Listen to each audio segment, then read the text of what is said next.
some D&D. So, I'm going to say the time is just before 7 p.m. I think I said it was like 6:30 p.m. and then a few people did a few things. Dancer under the moonlight, after spending most of the dinner time serenading the stag and unicorn, wandered off after Pillanelli, the harpist drow. He would have told you that he was off to Broom and Board, but his wry smile and sly wink would probably be an invitation not to join him. Or is it? Well, that's up to you. Oh God, please don't. No, I'm only kidding. You speak to Raphael. You spoke to Raphael, who informed you of the plans of the Malachi hunters in the Stag and Unicorn, and through a persuasive intervention, Jade convinced some of them to make an early dart down the lakeside road before she went out to speak with someone, presumably. That's all you guys would have seen.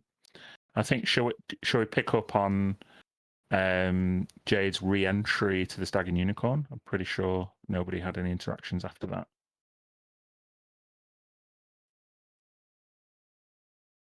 Sure. Will you remind me what was said to me outside of the Stag and Unicorn by Dolores? Yeah. You conferred with her about the message that was passed to you via the conjured fae, and you said you inquired about the worries that she had about these roving hunters, which you've obviously now witnessed yourself. She said to you that the children going missing were not in fact going missing, but were wandering into a snake-tail jungle of their own accord, and that they should be allowed to do so, despite the knock-on effects that might cause hunters going to rescue them, and agreements with Tabaxi territorials, etc., etc. Thank you. Dolores doesn't care about any of that, and seemingly would like to frolic without being encroached upon. Frolic with the children in the forest without being encroached upon by any hunters of any persuasion. Okay. When Jade goes back into the pub, she'll just sit down quietly and not say anything. Just kind of look off a bit. The pub is less busy than it was, given that quite a few hunters have left. But the Furbolg barkeep, Ravestina, is eagerly attending to you, and whoever's at the bar, presumably Smoke, Census Feather, Walker, she gives you the round on the house that Dancer Under the Moonlight has earned for you. Oh, expected to be busy for the whole evening. With who? Well, the rest of those hunters that seemingly making a hasty exit. Hope it was nothing I said. I think you're fine. Here you go.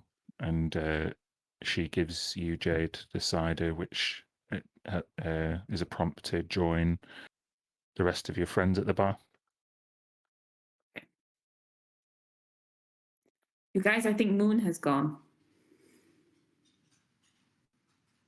Well, if he wants to make his way under the moonlight, then I suppose we should let him.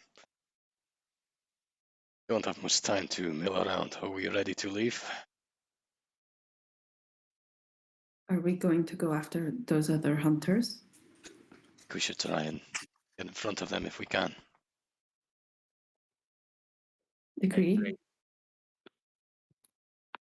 Yes, we can move faster, and so we should. I think so. You guys are going to head out tonight? Says Ravestina. We thought so.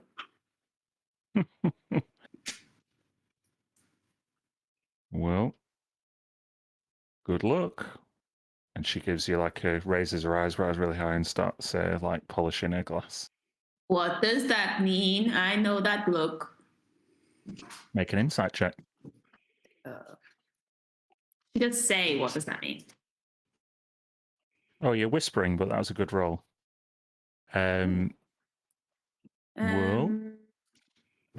I did. Sorry, my D&D Beyond settings are still 2. yeah, it's okay. But only you can see that, but I'm just going to change them. Yeah, it's fine. I got a 19, Um, you guys. Ravestina says, well, I don't have to tell her Tabaxi that the snake-tail jungle's much more dangerous at night. You might want to make sure that you're as prepared as you can be. Otherwise, my Walker won't be making good on his return booking. It makes a good point. I am ready to go. The jungle is our home. We need to make sure the hunters don't encroach on any civilians. As We need dangerous to as it make might sure be the at night, danger is what we're looking for tonight, so let's be prepared. Okay.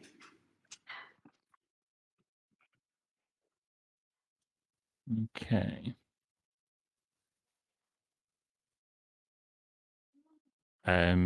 So it approaches 7 o'clock. You finish off your ciders. The town of Timbereach is bathed in darkness that is interrupted by faint twilight on a semi-cloudy night. You make your way out of the Stag and Unicorn. The different smells across blow across Merchant Square. Some interesting concoctions, sweet scents, and different kind of alchemical mixes on the air kind of waft over from direction of the broom and board, and some worse kind of more kind of coppery, irony, sweaty, and metallic smells come over from Hunter's Hole, which you can see at this point is well lit up with a hunter's meeting of its own. If you all wish to progress out of Timbereach, then which direction are you going to go?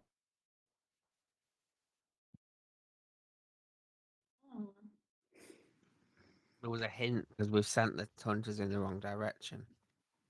Can't remember. Oh, 'cause it yeah. was- They were going to go past the old keep, and I told them to go the Lakeside Road instead. Mm. So we should go via the old keep. Yes. Yeah. Well, they must have had some information to go that way, so hopefully that's where we find it. Should we not do something about them? And I'll indicate the Hunter's Hole. As you point over your shoulder, you see a rather dilapidated tavern, hole in the roof, a few brawling miscreants having a disagreement outside, and as you look over, you just hear the sound of breaking glass as the shadows of particularly large figures seen at each other's throats in the window. It just meets your eye briefly. Oh God. Let's leave them to their brawl. I don't know to stir the pot while we need to be undetected. Yes. Okay. Is that where we expect the Mala probably pulled up? Mm-hmm. So you're going north past the old keep? Yeah.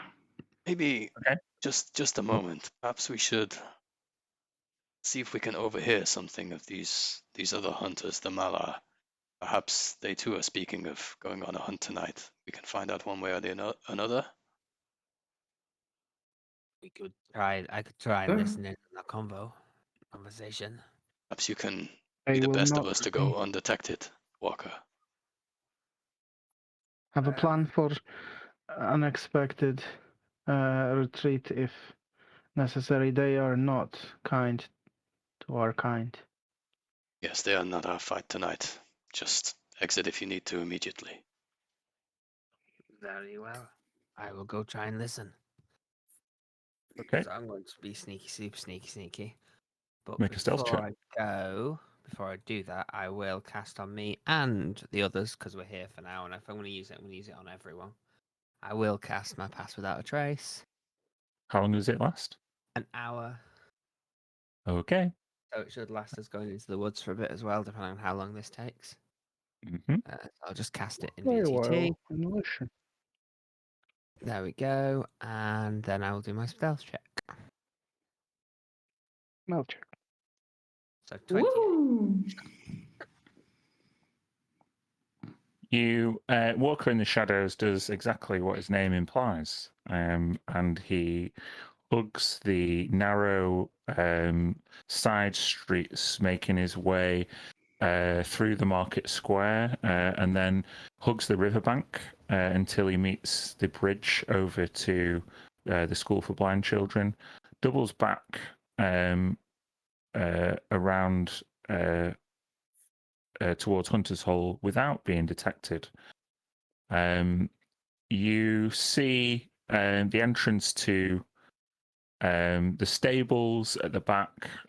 You see a sleeping stable hand propped himself up on a hay bale against a cobblestone wall. And as you peer past into the main thoroughfare, you see the glow from the windows and the doorway reflecting off the streets. Yeah, you're probably 30 feet from the entrance. What do you want to do? I want to listen to the conversations, see if they're talking about what's going on in the woods or plans for their hunt. Make a perception check. Boink. You notice that it would be easier to listen in either by going in through the doorway, maybe disguised, or somebody as athletic and nimble as yourself, you would notice the hole in the roof that I mentioned before. I will climb up to the hole using my climb speed. Climb up to the hole in the roof. Yeah, And- I'm not going to make you make a check for it, but you scamper on top of the stables, up the slate roof, and you see the beams rather rotten and in disrepair. But you managed to kind of cast your eye over the scene in the bar. There are a more unusual mix of peoples in this pub. It was very human, halfling and half elf centric in the Stag and Unicorn. Here, you've got a couple more kind of half orcs, a couple of furbolgs, still a few humans, but there seems to be a little bit more emotion in the conversation. And with that perception check, you would see that one of the larger humans is protesting at some of the other hunters that they need to go now, as his daughter is missing. She's blind and she's not been seen for days. His wife went out to find her yesterday and has not come back.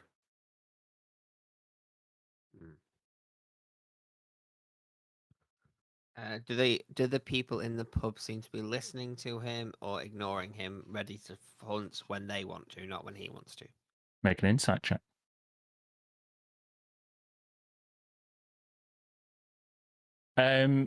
He seems to be convincing in his protestations, and you get the idea that any further evidence of trouble tonight might be the spark that sets this powder keg off. Okay. Powder keg is in massive brawl, or powder keg is in As in group of massive villagers roving on the- hunting force going Yeah. into the forest. I'll sneak away from them and go let the others know that they're on tender hooks, and we'll go boom at any moment. Make another stealth check. Choo-choo-choo. Yeah, you slip down the other side of the roof into the main street and pulling your hood up. You just see a half elf. He's looking around. He doesn't seem to notice you, but he seemed to be doing what you were doing. I'm keeping your good passive perception and that passive perception score, or that perception score from earlier. Eavesdropping. He doesn't notice you, but you would notice him. Is he close enough that? Is he far enough away from the pub that I can speak to him without attracting undue attention from the patrons of the pub? Yeah. I'll whisper up beside him. And go. You seem interested in that pub, half elf. What's it to you? Well, I've just been listening in myself. Perhaps we could share information. Oh, you've been listening in on the Malarian hunters in Hunter's Hole. I mean, if they're going to speak so loudly, then it's not that difficult. And what business do you have with the whys and wherefores of the hunter's business? We're going on a hunt ourselves and do not want to be disturbed by others. Oh, you're prone to going off hunting and abducting young children from the forest, are you? No, we're trying to find out what is abducting them and stopping them. No children or kids should ever be harmed. Well, I would like you just to make a charisma check there. See how convincing you are. Not very. You see this half elf. He regards you with more than a small degree of suspicion. Seemingly everybody is trying to figure out what's going on, and somebody sneaking around the pub, listening in, doesn't serve you well in terms of putting forward your case that you are kind of on the right side of the law. This half elf is different to most half elves you've seen, as he's not trying to conceal. He seems to have some kind of prosthetic. Oh. His right arm seems to be composed entirely of wood, steel, and brass, but it moves as if it were his own appendage. He has shaved hair at the sides and a dark ponytail, green tinted eyes, and he's very light on his feet.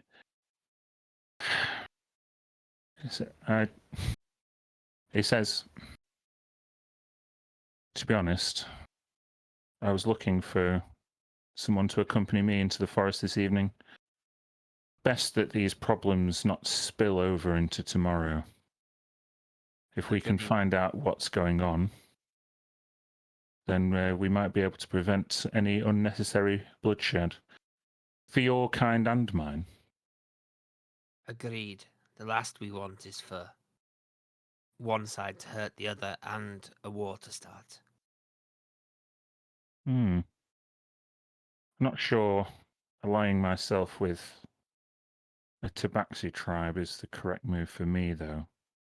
But I wish you good luck. I mean, we are all looking the same thing, to save the children, to find out what is capturing them and bring them to justice without unnecessary bloodshed.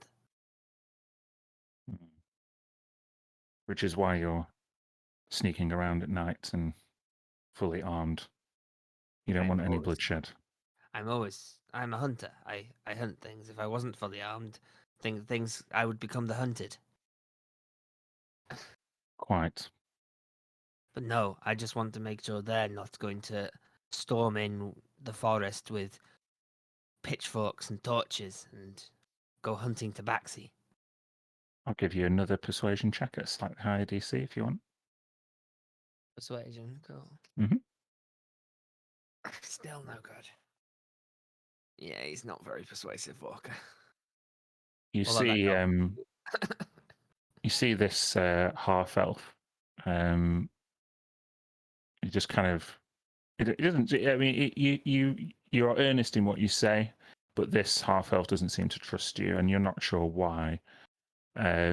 He tilts his head slightly at you, and he then polishes his kind of brass knuckles fist, and kind of just twists it and clicks it, and it seems to be slightly painful for him.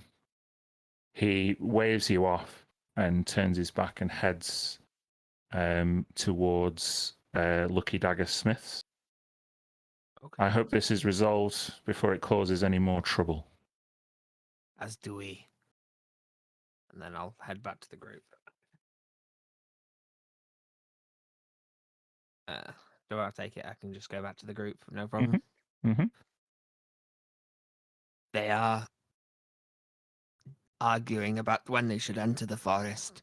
There is a man there who's lost his daughter to the jungle already. His blind daughter, and now his wife's gone looking for her, and she has gone missing too. He's trying to convince them that they need to enter the forest tonight. One more thing, I feel that if something else happens tonight, they will go in without waiting. One is missing the family member so close to them, then nothing will deter them from doing what they need to in order to find them. I imagine they will set off tonight. So we Did must they be mention? Did they mention anything at all about direction, or were they thinking of they should go first? They didn't, did they, Dan? Nope. No. No. We need to try and find whatever it is that takes the children. Maybe find a few. If we could bring one or a few of them back alive, that would release the tension and stop the threat. Yes. But which way? Towards the old fort? That's where the other hunters wanted, right, to go. Yes, but we sent them a different way, so perhaps we should check there. Every path ultimately leads to enlightenment. Oh, shut up. Some paths are more treacherous He than gives you others. an old man smile, like I know you're annoyed by me, but I will still keep doing it. Well, better So we this set is off in one smile, direction rather than sit around deciding on one to choose. Yes, let's go. And I'm going towards the old keep or the old fort. So we're... All right. So, Smoke and Walker leading the way. Yeah, the leader and the tracker. Yeah. Yeah. So you cross the bridge past the School for Blind Children. you don't hear too much activity at this time of night. You walk past Lucky Dagger Smith's. For all intents and purposes, it seems closed. At least the doors are shut. However, there is a light on inside. You walk past Redwood Manor. Redwood Manor is you can see a former House of Glory built by early nobility. However, in the decades since it saw use by a legitimate noble, it's been reclaimed by nature. Roots grow through the stone, and slates fall off the roof. It seems in very, very poor condition. However, outside of it are posted numerous writs and notices. You would know this as the place you would go where if a Tabaxi clansman has a disagreement, because this is where the elders of Timbereach reside. You go up the hill to the old keep, which is, as you would think, in very, very poor condition, a relic of the settlement wars. And once you go past the keep walls, you can survey Snaketail Jungle on this side of the lake, which is a thicker, darker, however, not to you guys, not more intimidating landscape. Tall, tall trees, a few streams coming into Timbereach, but it is uphill. And yeah, whoever is leading, I would like you to give me a survival check. See if you can figure out which way you want to go. Well, it's me and Walker, but if it's just one of us, I'll leave it to Walker. Well, I'll check. Yep. Survival is a super special skill. You reach the edge of town and you kneel down, Walker. You can see some small footprints straight away. Some children passed here. Let's follow. This seems extremely lucky. Let's go. Good rolls. Are there any footprints next to the children's? Fuckloads. This is the edge of town. Yes, this is where people leave town, but children's footprints leading into the woods. Okay, but no like big creature footprints next to it or anything. No, I not don't know currently. how big are your feet. Normal. Can we follow them? You make your way into Snaketail Jungle before 8 o'clock at night. You stick together. You don't see too much in terms of activity. You've decided to go by night. However, you do hear just the sounds of the jungle. How you'd feel about this is up to your character, but groaning on the wind, whether it's wolves or other threats, nocturnal birdsong, owls, things like that. And the path just seems to disappear fairly quickly once you go into. This is a jungle that is not got a road through it, and deliberately so. However, for most of you, probably feels like home. Yeah, I was gonna say the Tabaxi actually have camps inside the jungle, right? They actually live here. Yeah, they have. They're nomadic, but there would be a few favoured spots. Senseless Feather, you'll probably live within a couple of hours' journey from here. Yeah, very close to Timbereach. Yeah. Mm-hmm. On the way in, Jade would kind of like affectionately pat a couple of trees, maybe give one a smooch and be like, "Hello, you old beast." Just kind of like pet the trees. Make an edge check. If it loves you back. Oh, Or does it want God. to eat you? No, it Oh loves yeah, it loves you back.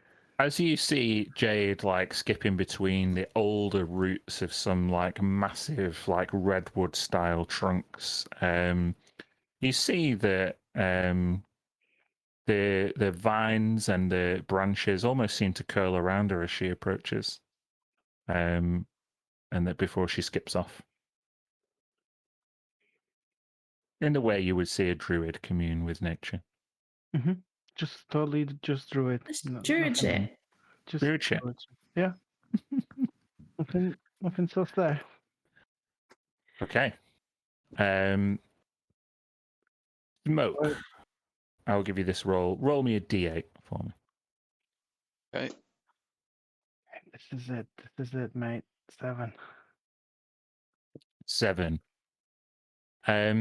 You progress further. A couple of hours. Say, let's say if Feather lives towards like the northeast, you're heading like northwest, and you're going deep into the brush. A couple of hours pass. Nothing too taxing for anybody. But you hear a large hooting persistently on your right flank. It's too loud and too deep to be stationary, i.e., it's not got quieter as you've moved away. You get the feeling, Smoke, that something has picked up your trail. Hear that? Like we're being followed by something familiar. Hmm. large owl, bear, maybe. How far are we out of town now? Couple of hours, so Oh, okay. few miles. Being then that we are away from town and we've obviously not seen, but we haven't encountered any other hunters, any humans, anything like that, I'm going to suggest that we pick up the pace, perhaps at the cost of being stealthy. See if we can avoid getting tangled up with this creature. I agree. There is more than one of these around always, and we're not here to after them. And could we, TM? Is there something that maybe I could know about what's tracking us to maybe figure out a way of how to lose them? You can make a nature, history, or survival check. It's up to you. Nice. Yes. Owl bears, if you think that is what is stalking you, tend to charge in straight lines and stick to the ground. So with all of you being tabaxi, just heading up into the trees and darting between the trees, it's not fast like Smoke suggested, but it's safe. We should get up and move through the branches for a bit. It will lose interest in a minute if it sees it can't get to us, and Feather will start going up. Yeah, I'll start climbing. Not a bad And I was idea. already kind of meta in my head, but do we obviously know what owlbears are. Do we think that they wouldn't normally be like going into towns and taking children and stuff? Like we wouldn't think this is necessarily I the think somebody already made a check. I think it was Walker that he didn't think there was a creature that would do this. Yeah. yeah. Because I don't think it's an owlbear, but It was would we it think? was so You know? funny the way you asked it. Do you think the owlbears would go to town on these kids? Deary me. So you all head up into the trees. That is going to require. I mean, you've all got climbing speed, but because you're trying to make progress between trees, I'm going to ask you all to make an acrobatics check, a group acrobatics check. Oh boy. We're all tabaxi. We should be great. Just Jade now. I'm going to cast guidance on myself before I climb. Oh no! What's your guidance for? Well, 12. It's a group pass. We catch it. Smoke, as soon as Feather makes a suggestion, you take the initiative and sprint between 3 separate trees, just 1, 2, 3, and you end up with a good vantage point. Walker and Feather move to flank you, and you will realize just after like a few seconds that just Jade's not with you. She's like this cat that tries to get out. Fuck up. I was like, Yes. Where's that sister of mine? Throw a rope over a branch down for her. It's not a fucking race, you know? After some assistance from Walker, Jade makes it up into the trees. You progress for another hour. You probably make it, less than a mile in the trees for another hour. But you're quite confident at that time. Well, let's see. Actually, I'm going to make a roll for it.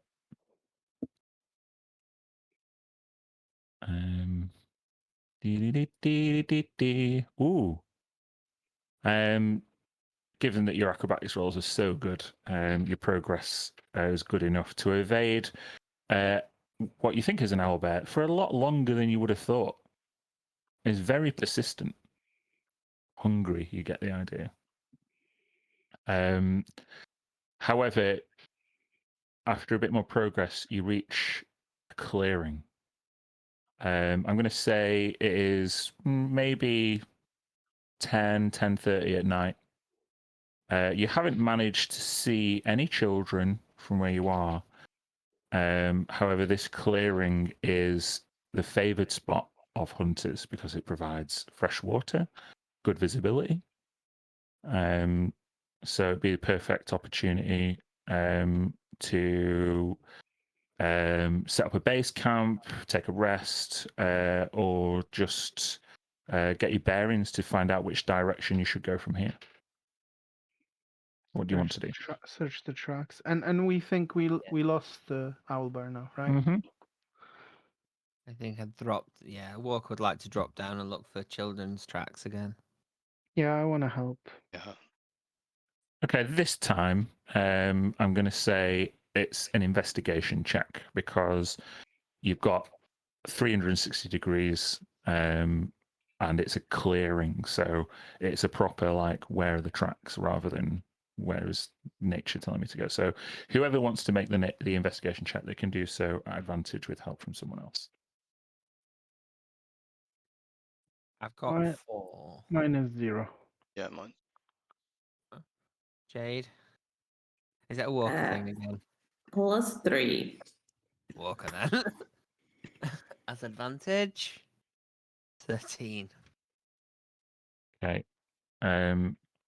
Walker offers to scout the edge of the clearing right the way around. The rest of you, Did you say there's a water source, like a river or something? Wait, is there fish in shall it? I take you there? Oh yeah. I think just- Feather wants to catch some fish with his hands.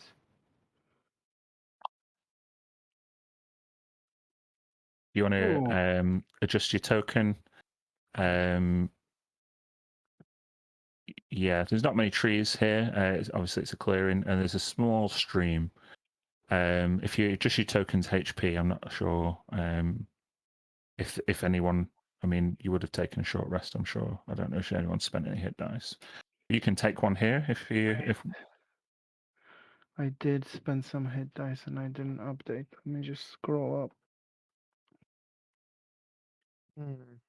Oh god. Oh, What I is- can't see it all because Dan got rid of a GIF that he didn't like very much. Yeah, by spamming some Yeah. letters. Oh, it was just before then. Just check. Literally. Control F. Oh yes, because it was the GIF of Moon hanging himself. yeah.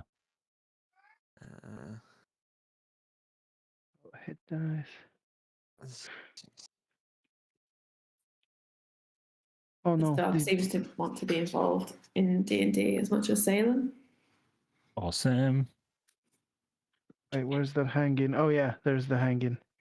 Walker, and I've got 3, 10, and 6, so 19. Mm. Okay, I'm on 65 out of 66. And I'm completely out of whatchamacallit? Hit dice. Hit dice, yep. Ah. Okay, so you wanted to try and catch some fish there. Yes, I have an idea that if that owlbear is still somewhere around, I will prepare him a small pile of fish on the edge of the forest to eat and not attack us. Cool. Make a survival check, see how well your fishing expedition goes. It'd probably give a chance for brother and sister to catch up. Sure. Feels so long, like an age since I've been home. Though it hasn't been all that long at all. Have you missed it?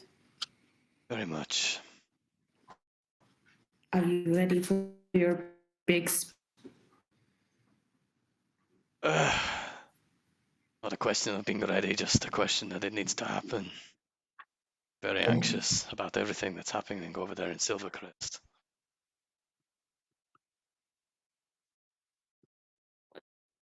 What is going to happen, do you think?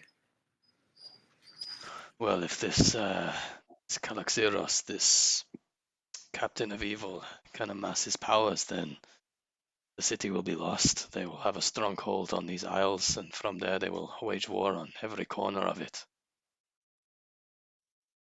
So, not a big deal, really. Should be a breeze. It's nothing you can't handle, big brother. I'd like to hope so. It's more on the shoulders of my friends also.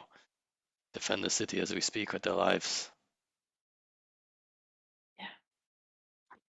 They sound like a motley bunch. You know, I've learned a lot more than I expected to, going into Maloon and meeting people other than Tabaxi. There is a lot about our upbringing and the ways of our people, I think, maybe a little short-sighted for these modern times. Do you think we should all be a lot more fun, like me?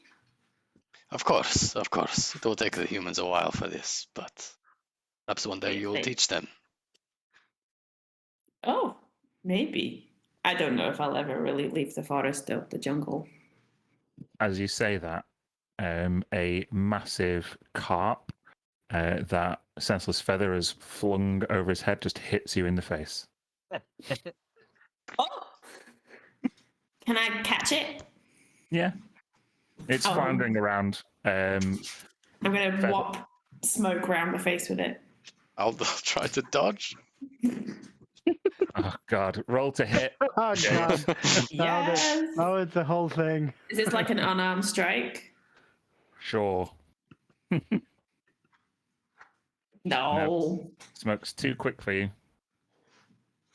Come here, let me hit you with a fish. No way. You need to train more, lazy. I want to Come continue here, to it's run away. friendly. As Jade chases Smoke around the clearing with a fish, Walker, you find something curious. Not footprints, not what you were looking for, but a pair of boots. Just stood there at the edge of the clearing. Adult-sized boots? Or Correct. children's-sized boots? Adult-sized boots.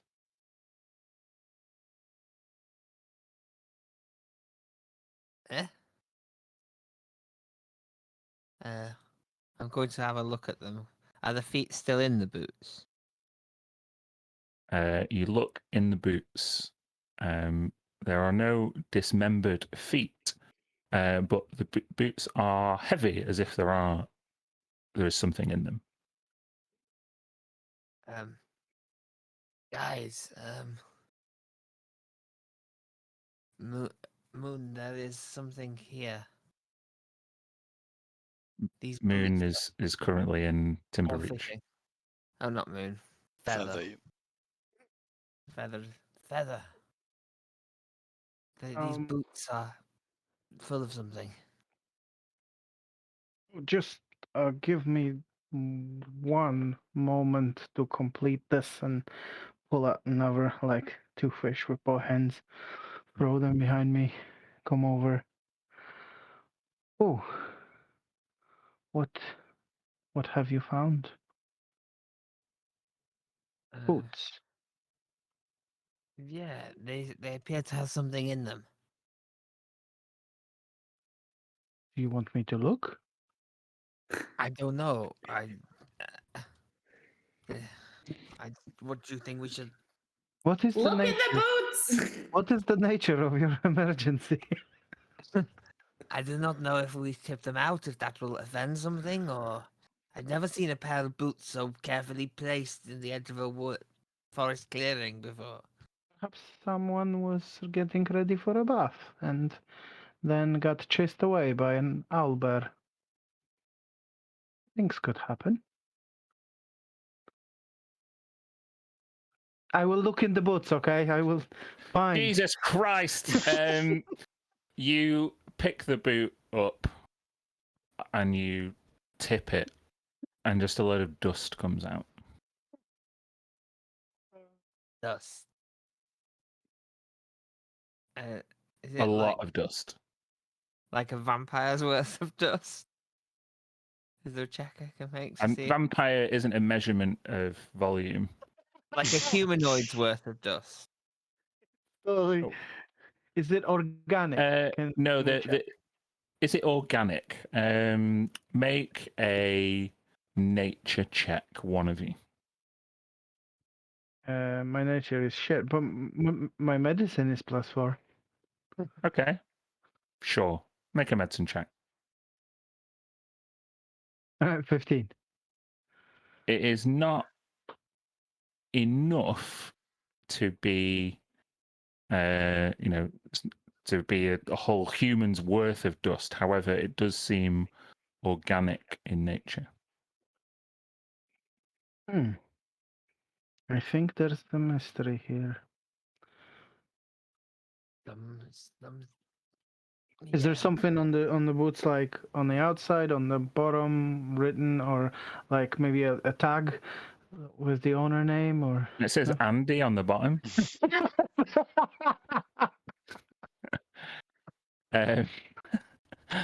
No. The placement, as Walker says, was curious. There's a light scorching around the top of the boots, but they are also slightly damp. Putting, each of your heads together, you probably hypothesize that the boots have been there for a few days.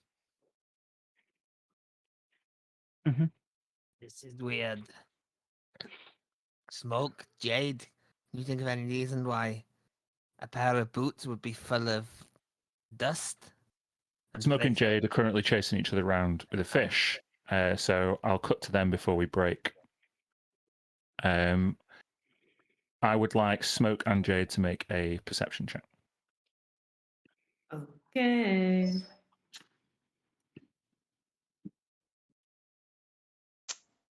Okay. Jade, as you are frolicking with your brother, who you've missed dearly, playing like children like you used to do many years ago, you hear childlike laughter coming from beyond the clearing.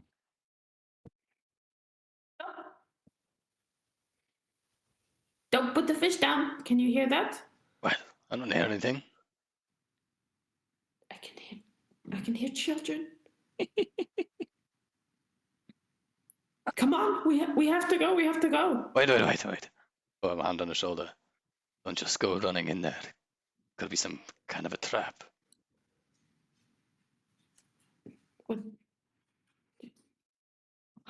What? We have to go. What if they're in trouble? I guess they sound happy, I guess. Of course we'll go and see, but isn't that strange if they're taken from some creature that they should be laughing? What All the if things they I've were experienced taken- these last few weeks, should never take things at face value. learn What this. if they went of their own accord? And still, we should investigate, but let's not just go running into something that might be more nefarious than it seems. And I'll wave over the other two. All right, and we'll break there. I'll bring the boots with me. Yeah, bring them. Oh, free boots! Are you going to be Puss in Boots? Someone had to make this joke, and it obviously had to be you. Of course it did. Okay, so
near and bend your ear, for a tale our tongues to wag. For she who'd led us towards the light, the ballad of the white stag.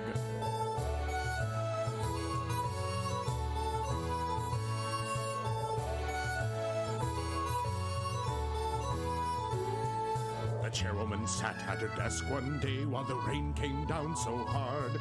She met 5 white stags who brought the sunshine back, and she made them all town guards. She was crossed by a gnome who armed some bombs that would make the ducks into a pond. But the stags were too wise for the tiny gnome, and they sent him back to Gond. So come gather near and bend your ear, for a tale our tongues to wag. Thought heard we not had stayed the night, the ballad of the white stag.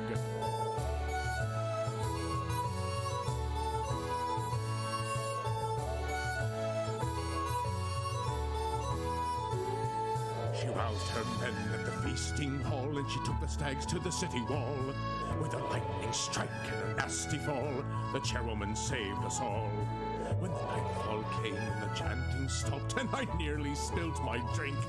For in the dark, with Mistress' aid, she turned the walls to pink. So come gather near and bend your ear, for a tale our tongues to wag.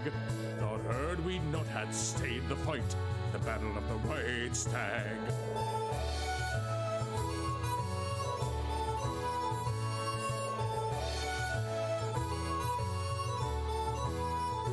Now the chairwoman wields her family sword, and her brother wears a mask for the forgers' guilds and traders too. There's not too much to ask, so come gather near and bend your ear, for a tale our tongues to wag. You better tip your glass, 'cause she saved our ass, the battle of the white stag. So come gather near and bend your ear, for a tale our tongues to wag. You better tip your glass, 'cause she saved our ass, the battle of the white stag. Hey ho!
we ready?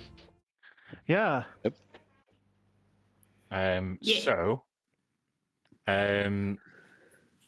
Yeah. So, Walker and Feather were coming up to Smoke and Jade, who could hear some childish laughter from beyond the clearing. Two of you hear this? Do we? Make a perception check. Perception.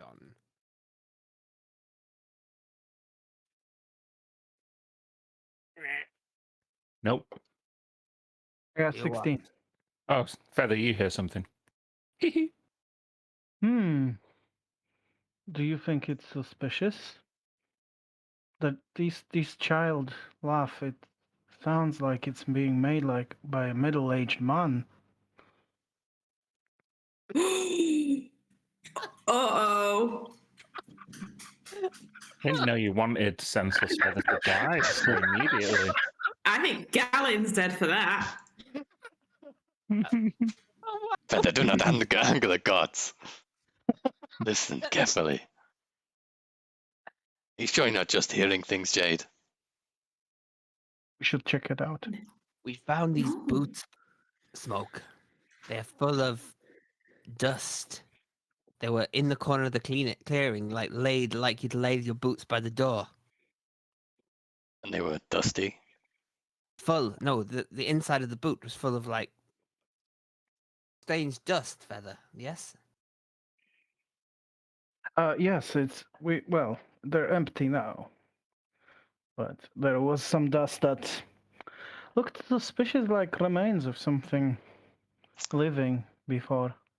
I think Smoke will take it and have a look at it. Given his adventures over the last few weeks, his most relevant point of reference is the vampire that turned to dust when they slayed it beneath the manor. Does it resemble it in any way, do you think? You can draw in on your history in the way. I'm going to give you a history check at advantage. Oh Okay. no. You Gonna got go. this. You get this. Oh, Yeah. yeah. You can be 100% convinced that the dust in these boots is not the partial remains of a vampire slain or exposed to sunlight. It is not vampiric. You're not getting that necrotic foulness about the smell. Smells different. Hmm. Do tabaxi wear boots, or shoes, or any sort of footwear? They do not. Okay, just checking. Strange We can't us. see. I can hear the laughter. Let's I cannot hear anything. let's come back Perhaps to you've finally these. gone round the twist, Jade. Yeah, I'm gonna hide them in the whatever haversack that I carry with me, and Yeah. and follow you, Smoke, for if you want me to. We'll Where be are quiet we and check it out. sort of keying on a direction where this laughter seems to be coming from? Yeah. I mean, if we're looking at the map, it'd literally just be this way. Okay. Looks like we've got a little bit of rock face there. Is that something we can climb up for a vantage point, maybe? Yeah, the clearing off the map, it becomes thick trees very quickly. So it's not that you want to try and see a long way and get a better vantage point, but you can, it's welcome to try. I can do that just to see if there's something useful, and I'll just sort of stealthily run up the rocks to Yeah, get make up a them. stealth check.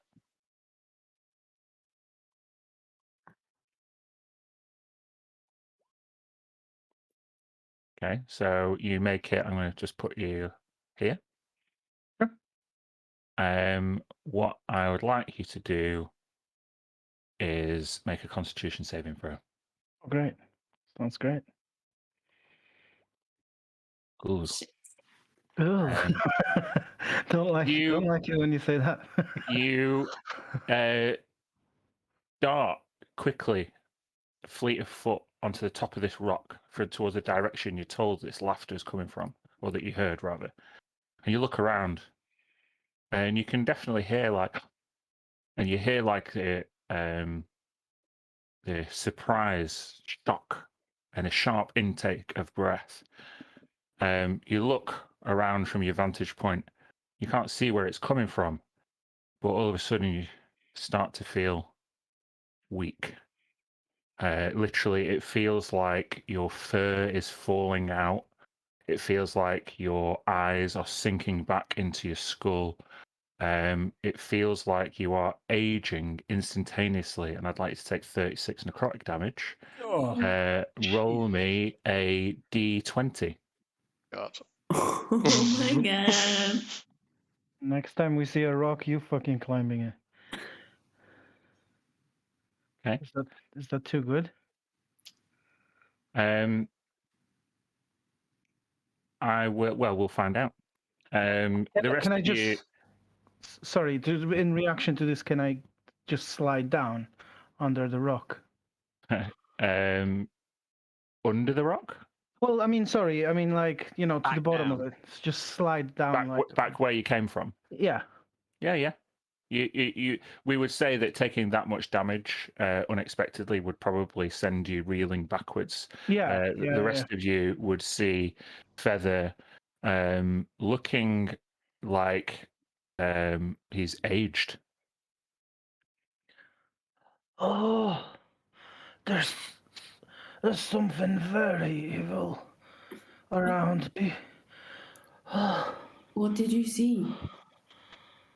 Like I'm getting away from the enlightenment. Didn't see anything. It was just felt it.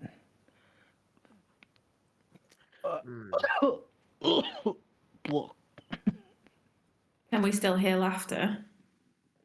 No. I think maybe you scared them. I think maybe it was a trap and Feather fell for it. I do not know what that was, but I do not wish it upon my worst enemy. The rest of you make a perception check. Mm. Oh, I'm sorry, John. I was just gonna hand him seeing that he's in a bad way, I'm gonna hand him a potion of greater healing, which I have one,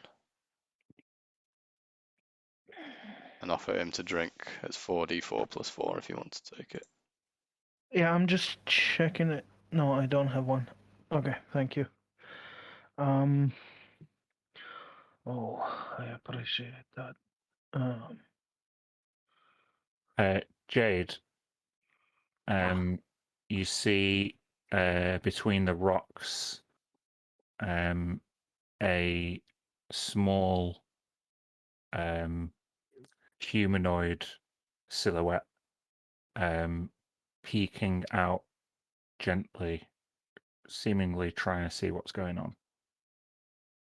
I'm going to take a step towards it, not aggressively, and just go, hello? Hello? Hello? Who are you? Who are you? My name is Jade. We've Make not... a charisma check, strict charisma. Oh, Nice. You see a small human female come out from behind a hiding place in the rocks, and she looks frightened. She looks terrified of Feather and completely bewildered as to the state of him. Oh, what happened? I don't know, my friend. He went up the rocks and now he doesn't look so good. Do you know why? Did you see something?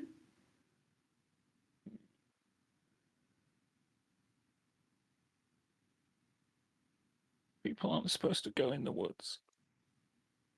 Oh, we're from here. No, you should You should just go back to Timbereach. Why are you here? With my friends. You're with your friends? Where are they? Make a persuasion check. Can I recognize her as one of the kids from the town?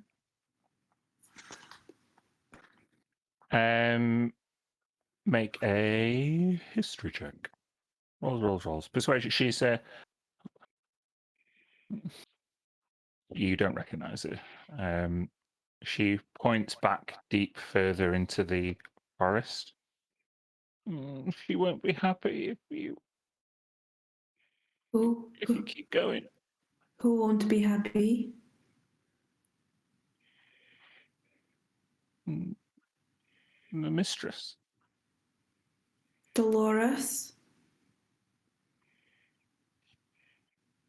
And she just kind of goes a bit white at the mention of that name. It's okay, I know her too. She knows me. She likes me. You notice the change in the complexion of her skin, but this child has clearly been living out in the woods for quite a while. She's filthy, barefoot, and she is indeed blindfolded. You can see the expression change on her face, but you can't see her eyes. But she pointed back and looked towards the forest and is looking straight at you as she's talking to you. How do you know her?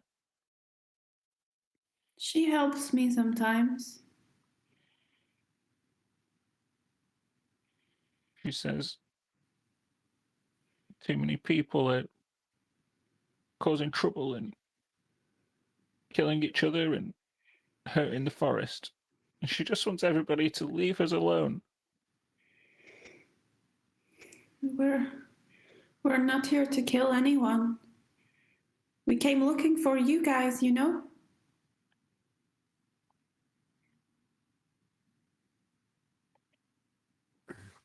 Do you want to leave the forest? I don't want to leave my friends. Do you have parents? And you see her just kind of look up. I don't remember. Okay, that's okay. Do you think you could get your friends to come here? No? No, Why not? I should go. I've strayed too far. They'll be looking for me. Look, are you hungry?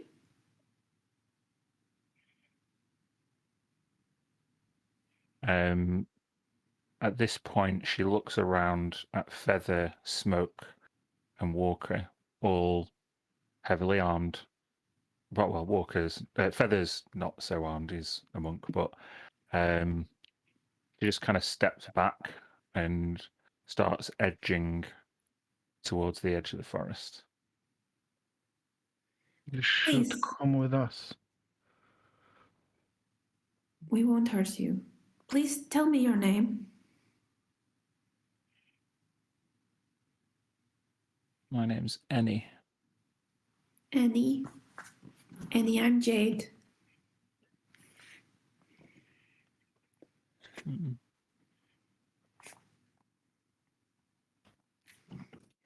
You If live you in the forest, you said. Yeah, I do. We all do.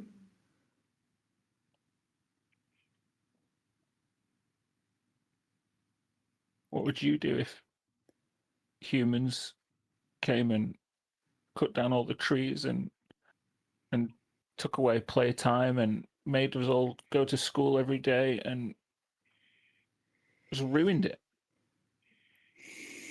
Well, the way I see it is that everyone's life has to be a bit boring sometimes. Because then that makes the fun stuff really fun. So if you had fun all the time, it wouldn't be fun anymore.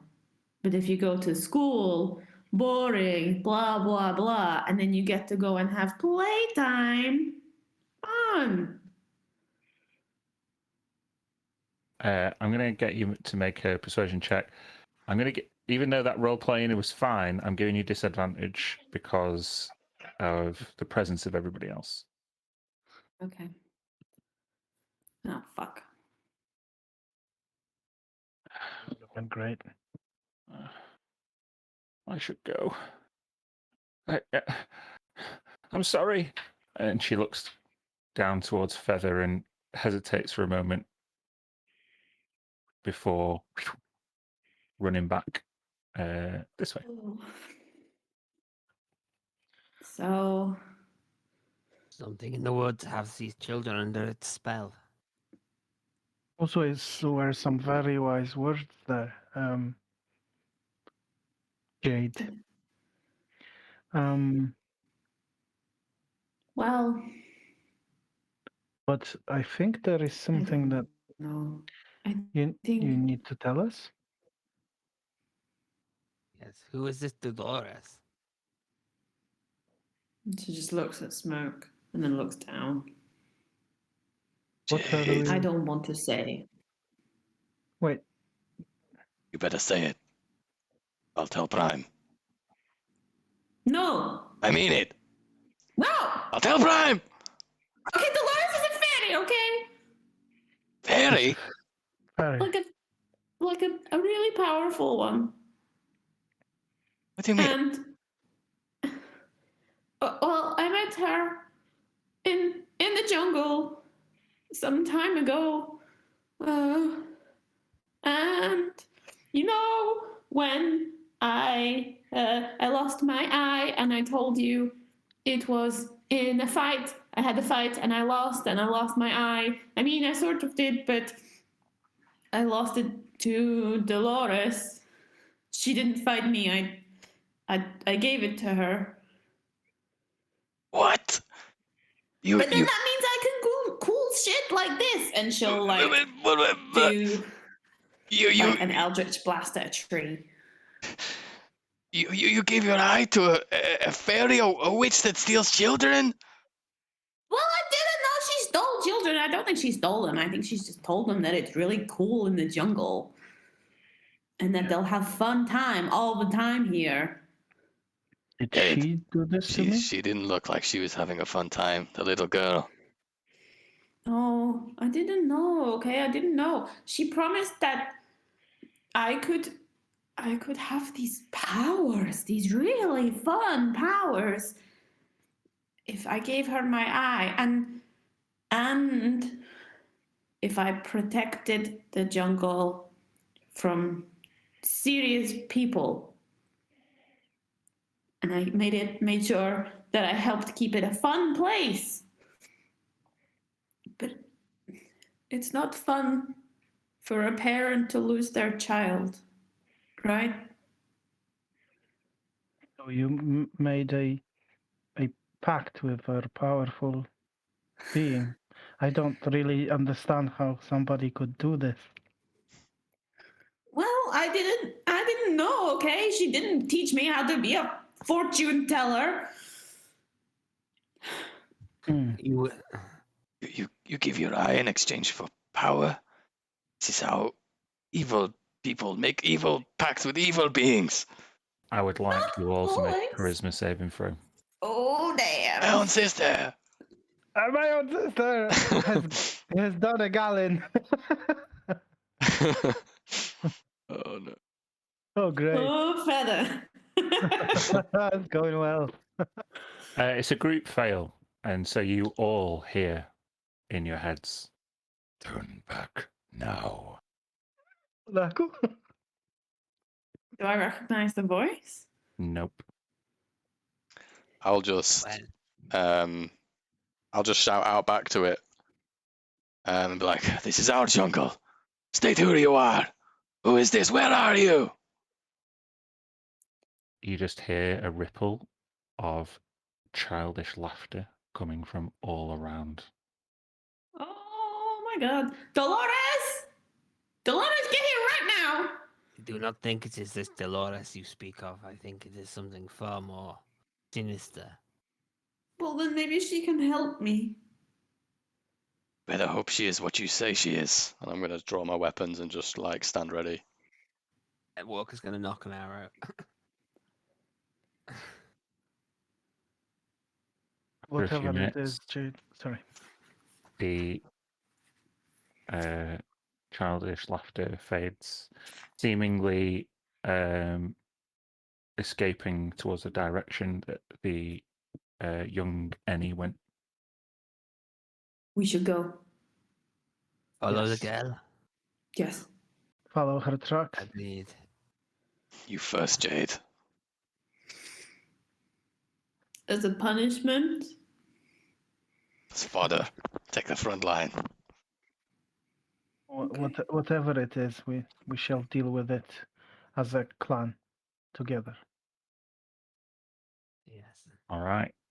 Jade, following the instructions of the most senior Distant Rivers clan, I follow very Um, closely behind. that I would like you to see if you can pick up Annie's tracks. Make a survival check. Oh, damn shit at survival. Hmm.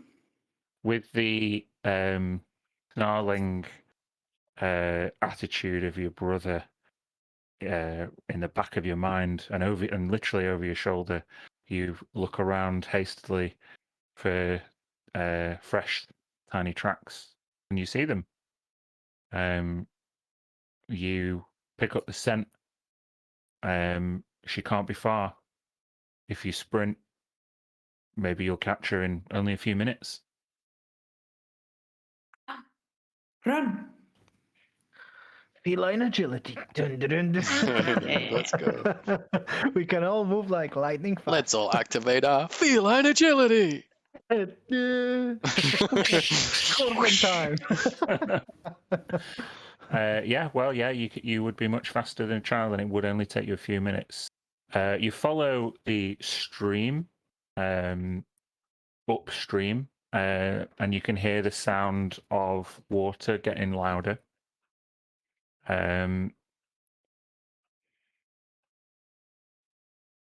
Jade, I want you to make a history check.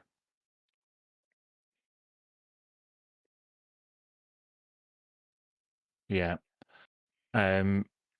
You are heading towards a waterfall that is very familiar to you. The place where you lost or gave away your eye is close. Okay. The rest of you, you can hear the waterfall and you can see another clearing not far ahead beyond the trees. Is there anything in particular you want to do before reaching the clearing? Oh, I forgot to ask for earlier. Were we actually taking a short rest, or we just carried on, right? You just carried on. Yeah, that's fine. I'm just going to use my second one. It's middle of the night, right? Is it? It's what? Sorry, middle of the night. It's probably midnight, just approaching. No, I don't think Feather would, except for trying to be as sneaky as possible because, well, he doesn't want to run face into what just happened to him before, so Yeah. he's being a bit more cautious. I want you to make a stealth check, but I'd also like you to make a history check as well. So 2 rolls Sure. for me. So stealth and history. You're not unfamiliar with these territories either.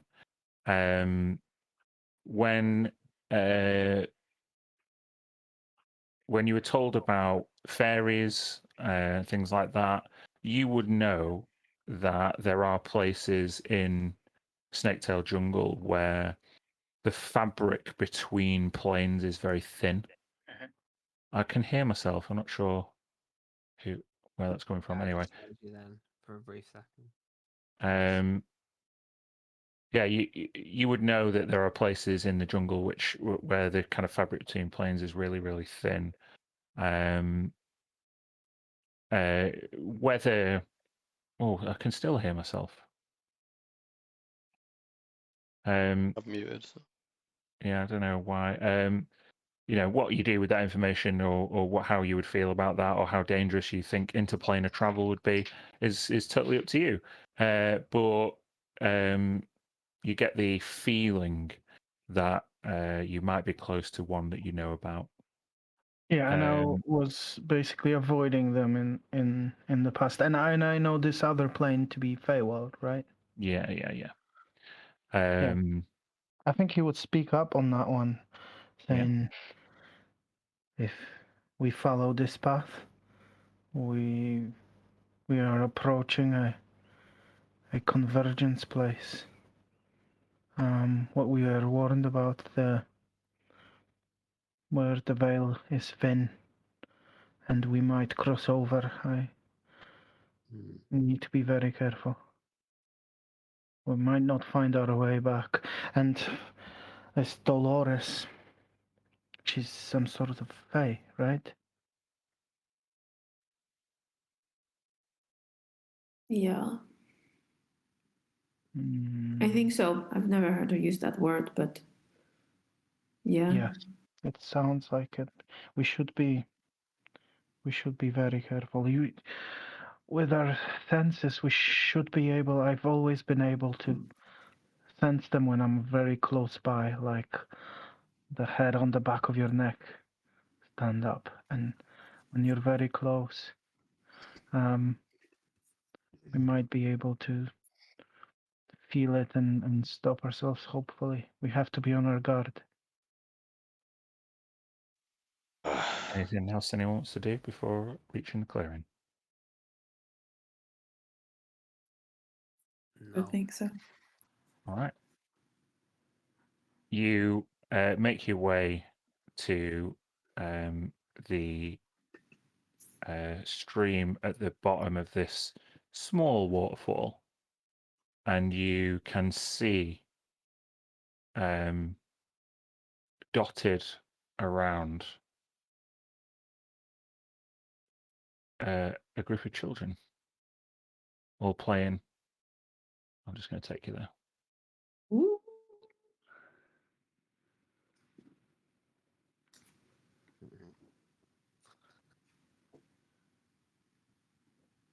You would recognize on the near side here any. Anyone?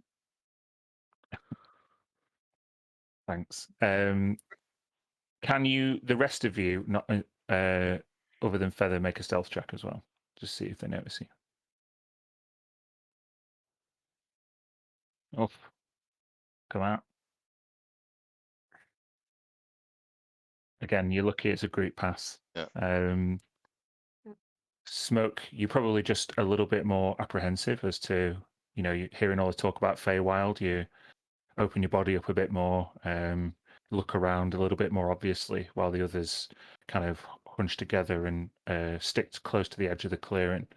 None of them seem to notice you as you see, not far in front of you, any run towards their friends. You see a couple of them turn to greet any. Any, you're back. Oh, where have you been? Oh, we missed you. And they all just seem to be frolicking. You've got a couple of boys here building a raft. It's midnight, but the whole waterfall glade area seems bathed in the kind of twinkly blue moonlight. It's not a dark place, this. It's beautiful, charming, captivating. They all seem, although dirty and somewhat malnourished, they've all got smiles on their faces and they're happy playing together spread across the rocks. Just looking over all the faces, can I recognize any of them as the children from the village? Yeah, each of you would recognize at least one of the kids. Hmm. They seem to be just enjoying themselves, but I have a feeling someone is watching them. When you say that, all of their heads in unison turn towards you. That's the So fucking creepy, children of the fuck. corn. Fucking seriously, I'm getting the exact same vibe we, now. we should kill them all right now. They all say in unison, "You shouldn't be here. You shouldn't be here. You shouldn't be here." No, you shouldn't be here. You Yeah, should go they're- home to your parents. It's no use, they're being charmed. This is not their own voice. Some other creature controls them. I'm going to take a look around. Can I see if there's any sign of any creature other than the kids? Make a perception check. Make it disadvantage. Sorry. Oh. Okay, roll 20. You do not see a creature, but your intuition is right. There's another. You feel another presence. Can I cast detect magic, Sure. please? So from my my jade eye, I'll kind of send out like a radar almost. Are you Yeah. the cyborg? Yeah. Do it. Oh, sorry. You don't even have to do it. You can just do it, can't you? Yes. So yeah. Well. You take up your. You wear an eye patch, right? You take up your eye patch, and you can see each of the children glowing with a different kind of magic. Divination, enchantment, evocation, necromancy. For example, the closest one to you, any, seems to be giving off this green necromantic glow. Ooh. There's no eye patch, by the way. She just has like a jade eye. Ah, okay. A fake eye. Yeah, then you see, then the rest of you would see Jade's eye glowing. I would like you to make a charisma saving throw, Jade. Okay.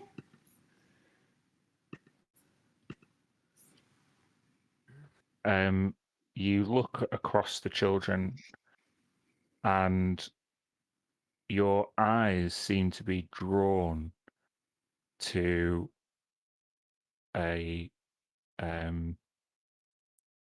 silhouetted, stood on the rocks, and as soon as you see this magical presence that to you is, as with your detect magic, is clearly invisible, your eye just stops glowing, and you can't detect any magic anymore. And I can't see anything there. Nope. But I'll point to the others and say, there is something there. No, stealth towards it. Although stealth seems to be. Where was it that I saw it? Here, by this kind of rock circle. Okay. Stealth is the. I think it knows exactly where we are. Yeah. Sorry, where did you point? Sorry, because I had to zoom in. Oh, all the way up there. Yep, got it. Leave us alone. Leave us alone. Leave us alone. What? We What are mean we no going to harm. do? The parents are missing their children. They are worried for their children. Surely you must understand the fear of a parent when their child goes missing. We're happy here. We're happy here. Wherever you are, they're not going to leave you alone. They're coming in large numbers. You can deal with us peacefully. Or deal with mad humans and mad parents, and They want their They- children back. they will They not miss stop. their children. Make a persuasion check, one of you, either Walker or Feather. Mine is -1. Oh God. Persuasion. Crit. No.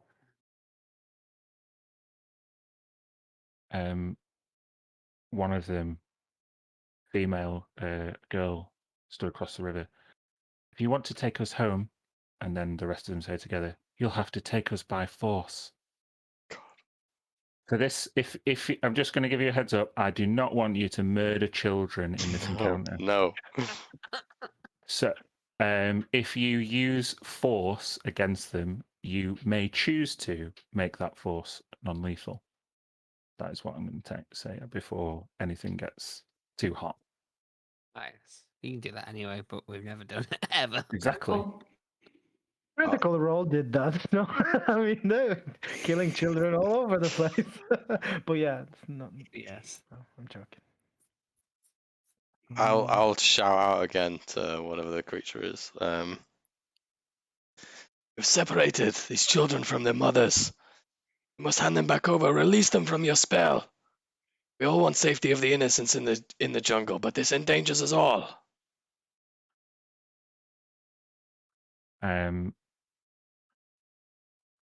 Make a charisma check. Persuasion, charisma, whatever. Either of those. Oh, Look at that. me too. Yeah. nice.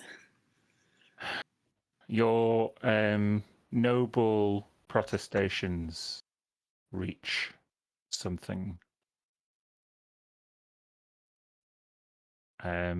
That's not, the token. It's just got a brightly coloured fey token, but you would recognise Dolores immediately, Jade, who appears at this circle, and she looks angry.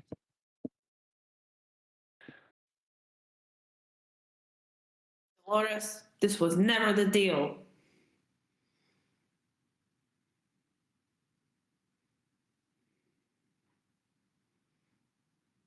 You only know the half of it, Jade. I won't let you take me.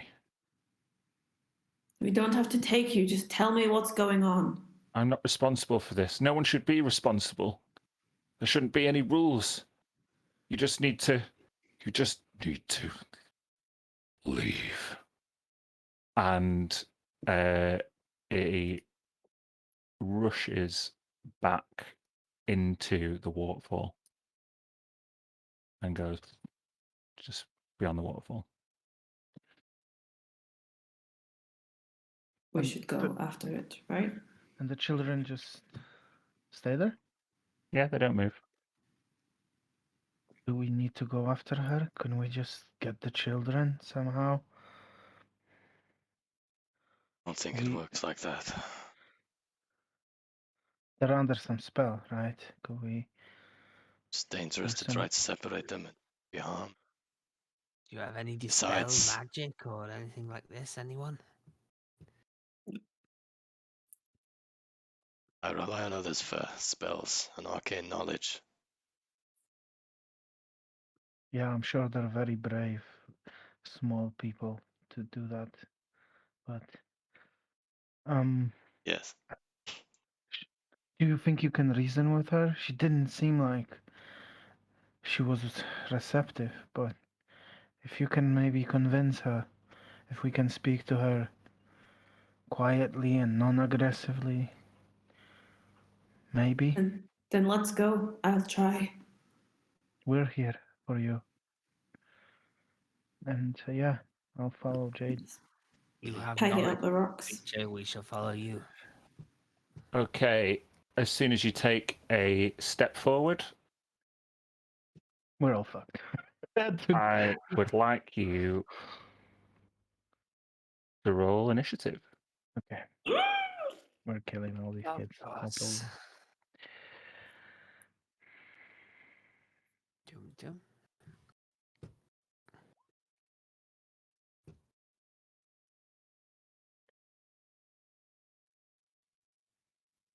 I've got to be really cautious because there will be a spoiler if the enemy names appear in the initiative order. So I've got to make sure I disable that somehow. Do you want us to all cover our eyes and you try it first? Hold on. I'm not looking. I'm not looking. Hide roll results on D&D Beyond. No, yes.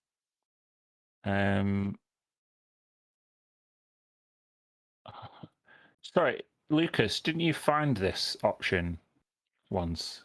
There was Using- one, yeah, there was one completely outside of the game options. You know, like the default settings for these.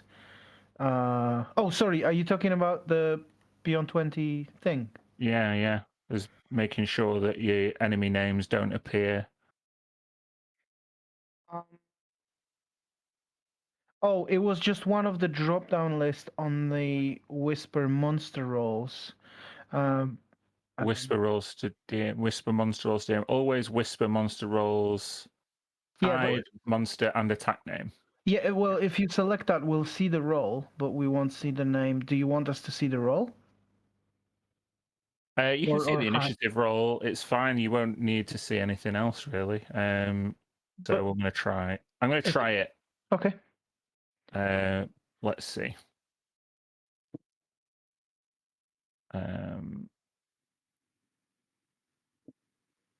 Question. Ooh. That's a good roll, so I'm enjoying it. Can you see in the turn order though? And no, it's blank. Then it's worked. Brilliant. See a small picture of a child. Very good. on that. So bear with me while I roll initiative for all these motherfuckers. Oh my god.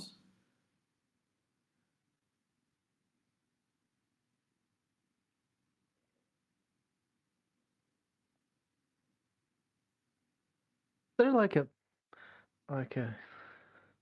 mass child kill spell or something. No? I think.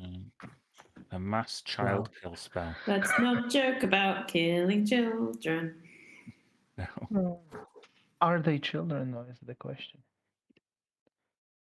I mean, Okay. be all sorts. It could be all. Yeah. Hmm.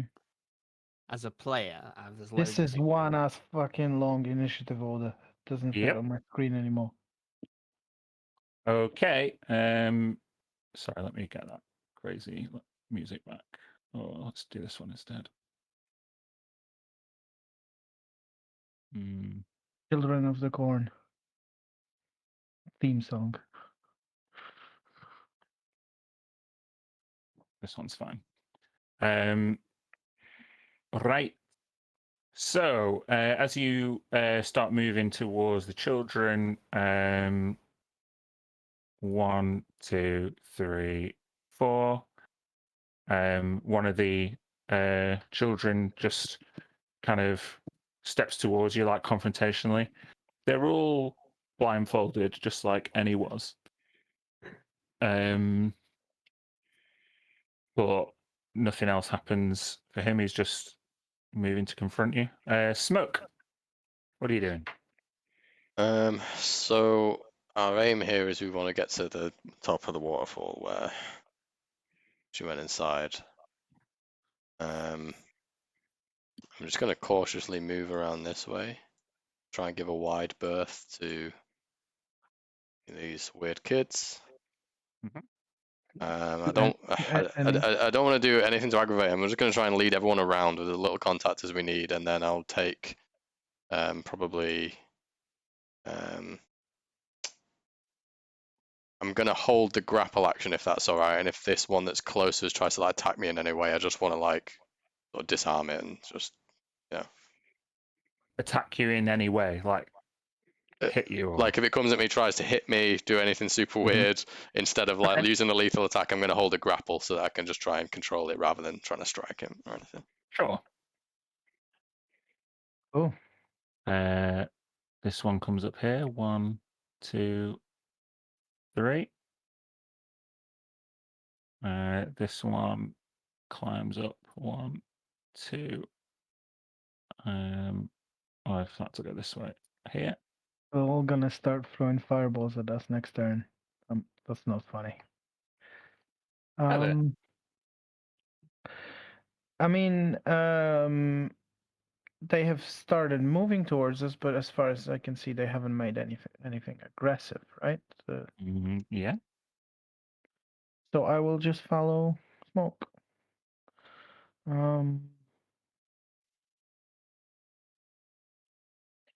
So 5, 10, 15, 20, 25, 30, 35.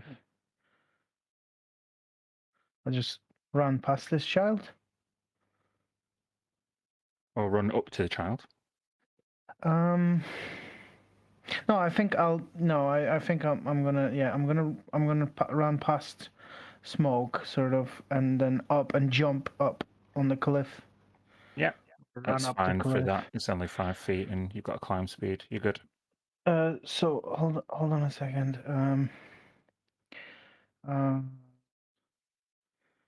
I'm gonna use just. I'm gonna use my full movement to keep going.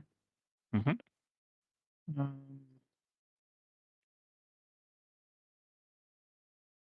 Like I want to get there. Okay, so even though you got a climb speed, this is a rocky. I can cliff. run up vertical spaces, right? Oh yeah, okay. Monk shit. Cool. Monk shit, Cool. and just you watch then? this child. Yeah. Oh, it's not his go next.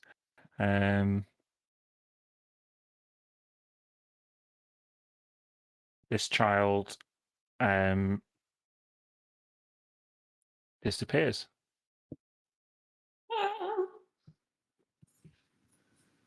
They're all level 12 wizards. It's fucking terrible. Bunch of blade slingers in the forest. Walker. I'm going to follow in Feather's footsteps. I'm going to try to attempt to get up the slope. So Okay. I'll use my feline. I'll use my action to dash, and my feline agility to double. You've already used your feline agility today. All of you. But it's not once per day. It's Not once, as long as we stop. Resets as As soon long as as you you stand still, literally stop basically. for 6 seconds, it comes Oh, back. really? Yeah, it's Yeah. crazy. Cool. I thought it was one today. No worries. No, pretty great. it's if you spend a turn not moving, Okay. it comes. Move. So that's 100. Is that 140, John? Because if you use your action to move and double everything using feline agility. If you double your speed first, then you can just double everything. But it's whether or not you rule that you have to use the feline agility, like for only one of them. I mean, it doubles your walking speed basically. So it kind of doubles everything that you're going to use that turn. Just put the ability in the chat, and we'll see.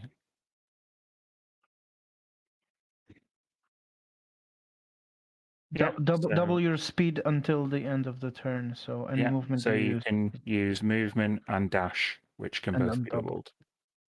So yeah, so 35, 70, 140 feet of movement. So show me where you're moving. I've also got, I can move through, I've got a feature as well called Land Stride. That means I can treat non-magical difficult terrain as if it's normal terrain. Yeah, I haven't said anything about difficult terrain. Cool. but So I'm move. trying to get up here, so...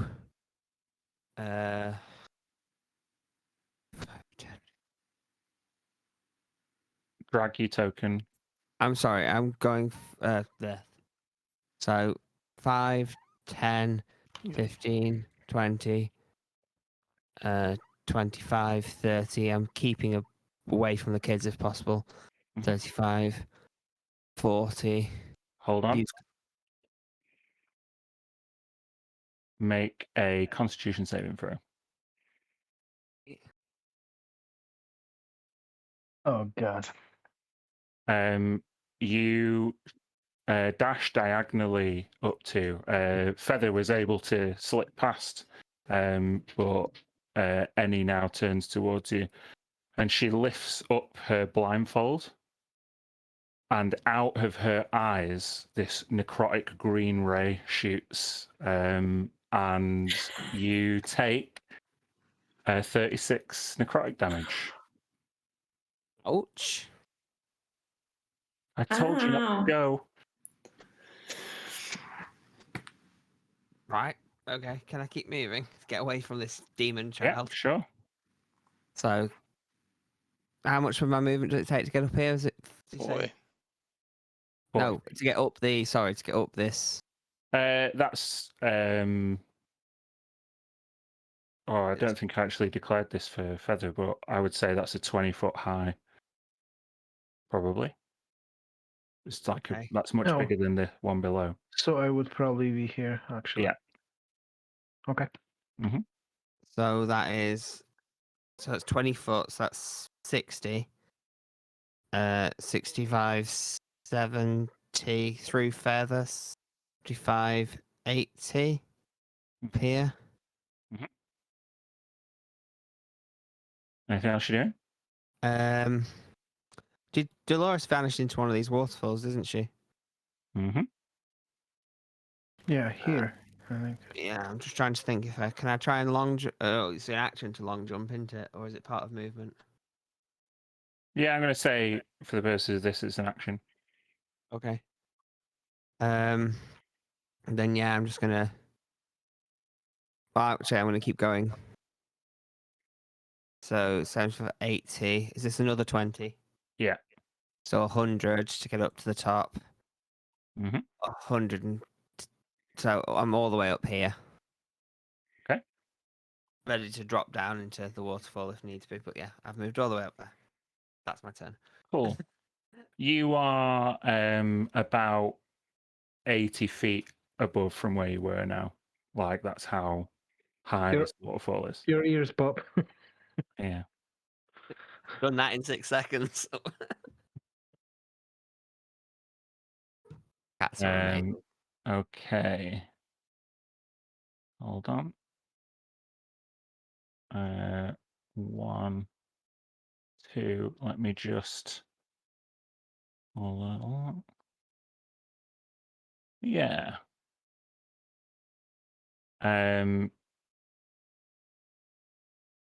Feather.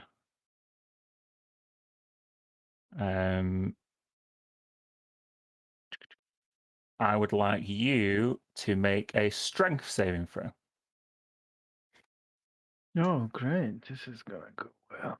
Oh, actually, I have +5. That's weird.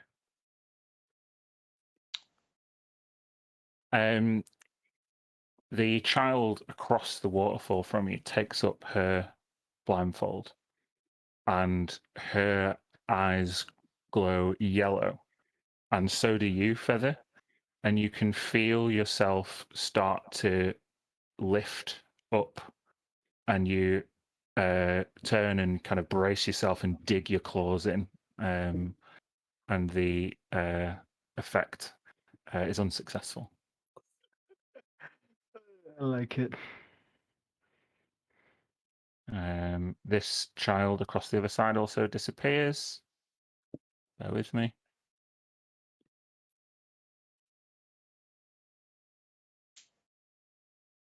Your patron sucks. That's you.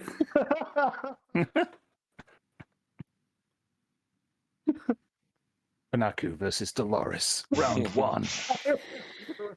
we're still up for the tea, right? Tomorrow, 5 o'clock. Yep. What are you doing, Jade? I am also going to use my beeline agility, please. But I'll also dash. So I'll go 1, 2, 3, 4, 5. Can I get up this rock? Yeah, that one's fine. 7. This one? Yeah. I'll let everybody else go there. 8, 9, 10. I 20 foot. basically. Is 20 foot high, this one, if you're going further. Okay. But I had 120 feet of movement. Mhm. 13, 14. And I want to, oh shit, I want to basically be like opposite the waterfall here. And that's it. Right. As you run past the child in front of Feather, she pulls down her blindfold and her eyes glow purple. Ooh. I would like you to make a wisdom saving throw. Oh shit. Feather, as Jade hastily runs past you, she starts just to slow down and you're asleep. No, I don't want to be. You're asleep. What the fuck? Okay, Okay. good. And put a little sleepy symbol on your token. Yeah, I'm on it. That's a high DC for them as well. Wow. Oh, it's that one's go. So seeing as you're just there, Feather, I'd like you to make the same save. Yeah, let's do it. You just make it. So Nice. you're able to shake off the effect that seems to have overcome Jade Canvas.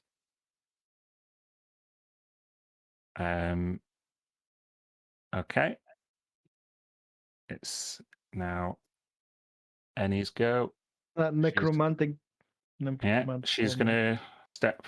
Well, Smoke, you were prepared to do something, and they are only a child, so you see Annie reach for her blindfold, and I'm gonna give you a chance to make a grapple. You have to get to her, which, well, I'm gonna make you make it disadvantage, but I'm giving you the chance to do it. That's the trade-off. What was it again? Athletics.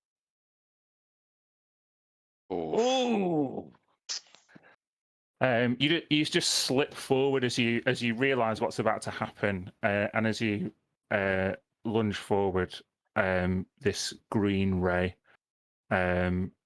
shoots out at you. Make a Constitution saving throw, please. Con save. Oh. Nice. So you slip. I'm going to say you're prone. However, you're not affected by the beam. You just managed to roll out the way before it hits you. Right. Okay. Okay. This one, 1, 2, 3, 4. He's going to get on his little boat. Fucking Huckleberry Finn here. Yeah. Smoke, you're up. Okay. Use my half a movement to get up then.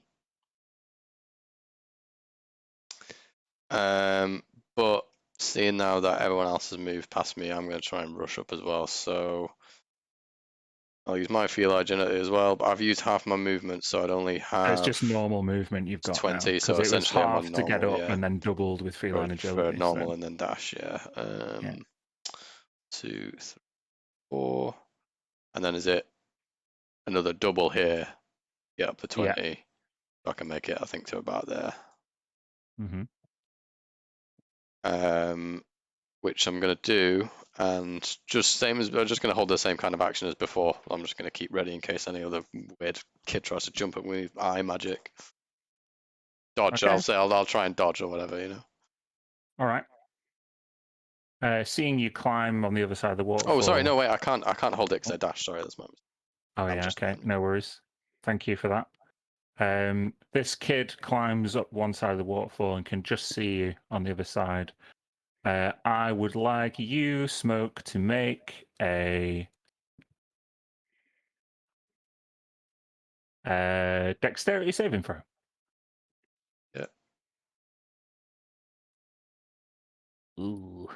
as you clamber up the rocks, you notice you plant one of your hands on the rocks and you go to climb up again. And as you go to take the hand away, you notice that it's stone. Oh, And you look back and you can see one of the kids across the other side of the waterfall just looking at you with this kind of grey pulse out of her eyes. So you're restrained. Right.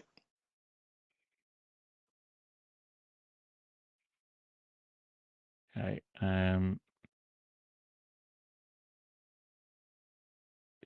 He's going to jump up here. 1, 2, 3. Feather, you're up. Okay. Can I? I want to jump. I want to basically, as I run past Jade, can I like kick her gently? Just You like can use your action to do that. Yeah. it's my action. I don't like using my action for that. Then Jade stays asleep. Take me. Can I use my bonus action? No. I'm a monk. I hit with my bonus action. Only when you make a hit, when you use your action to attack. Yeah, I'll do it. I'll kneel down and sort of like shake you. Like, you have to get up. This is no time for the trip to enlightenment right now. Get up. Are you going to like hit her or just saying this to her? No, shaking her, like kneeling down and like grabbing her by her arms and like. All right, make an Shaking. unarmed strike. Yeah.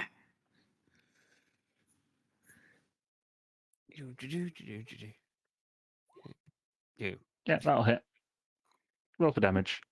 I don't want to damage her. She has to take damage to wake up. Them's the Oh. rules.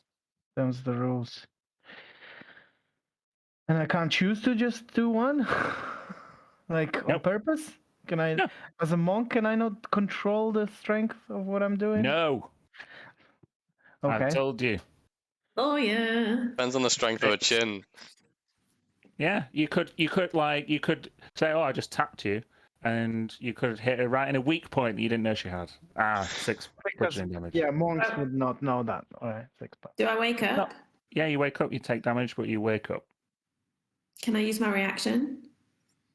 When I take damage, I can use my reaction to turn invisible and teleport 60 feet to an unoccupied space. You That's certainly sick. try.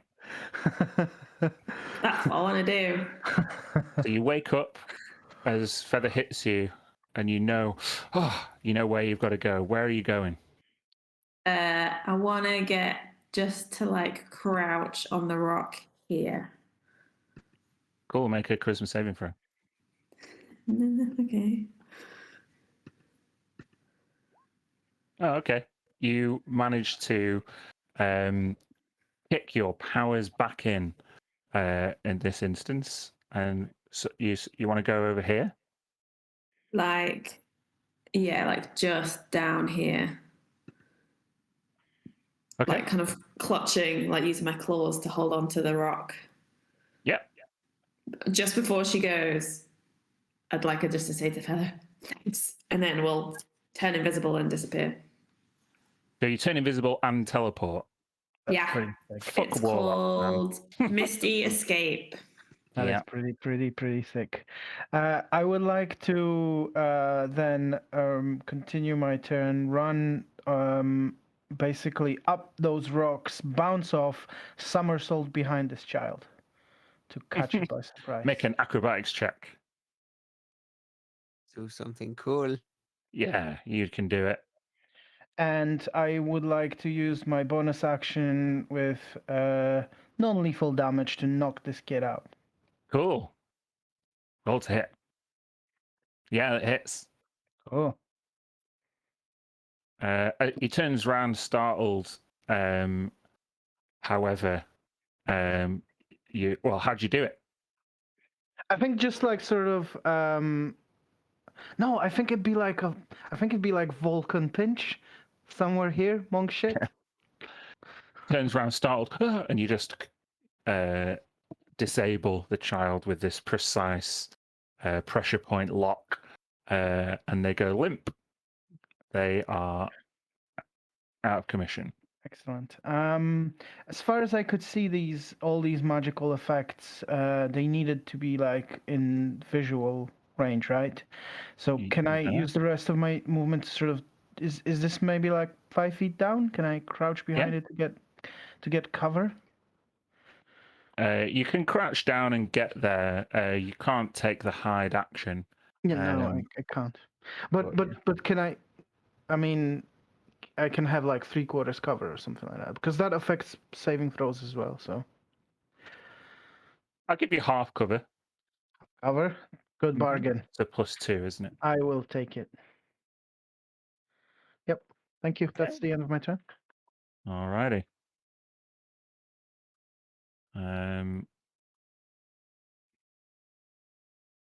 One of the children that disappeared last time reappears next to where the stone circle is, and looks at Jade clutching onto the rocks beyond the She's waterfall. invisible. She's I'm invisible. invisible. Oh, that's true. Yeah, sorry, you didn't mark your token. Apologies.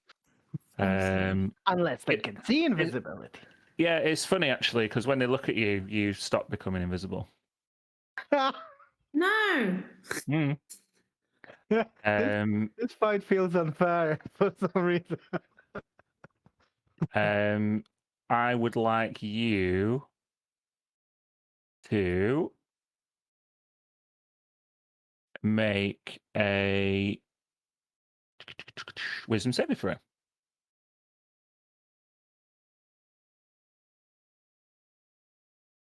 This child is fucking scary, and now you're scared of them.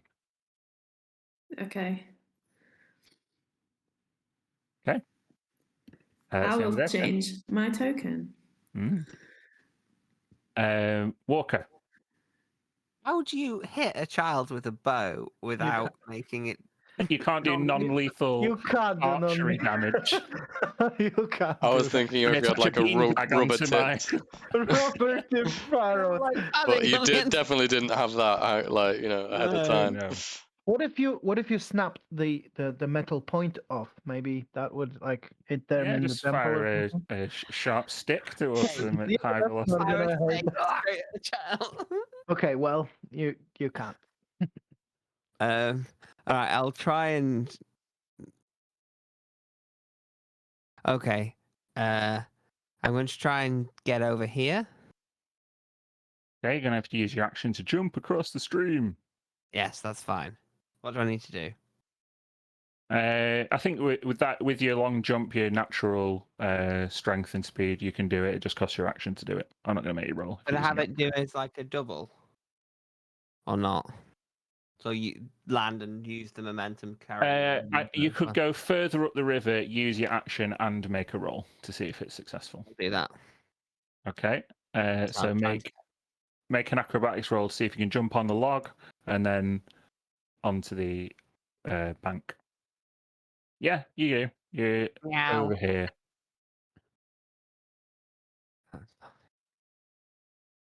So I've not got very much movement left. I get over here. I'm here now. That would be my movement. Okay. Where do you go? No, I'm gonna use my. I'm gonna cast my healing spirit. Okay. Oh, So you I'd need me like to my get that pay thing. Yeah, little faith thing, please. Which is going to appear next to me. God, I just typed Fae into my token library. It was not a good idea. Hold on. I just typed fairy.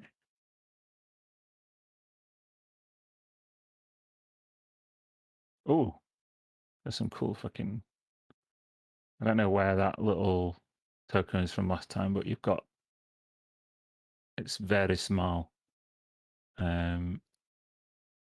Healing spirit, is that what it's called?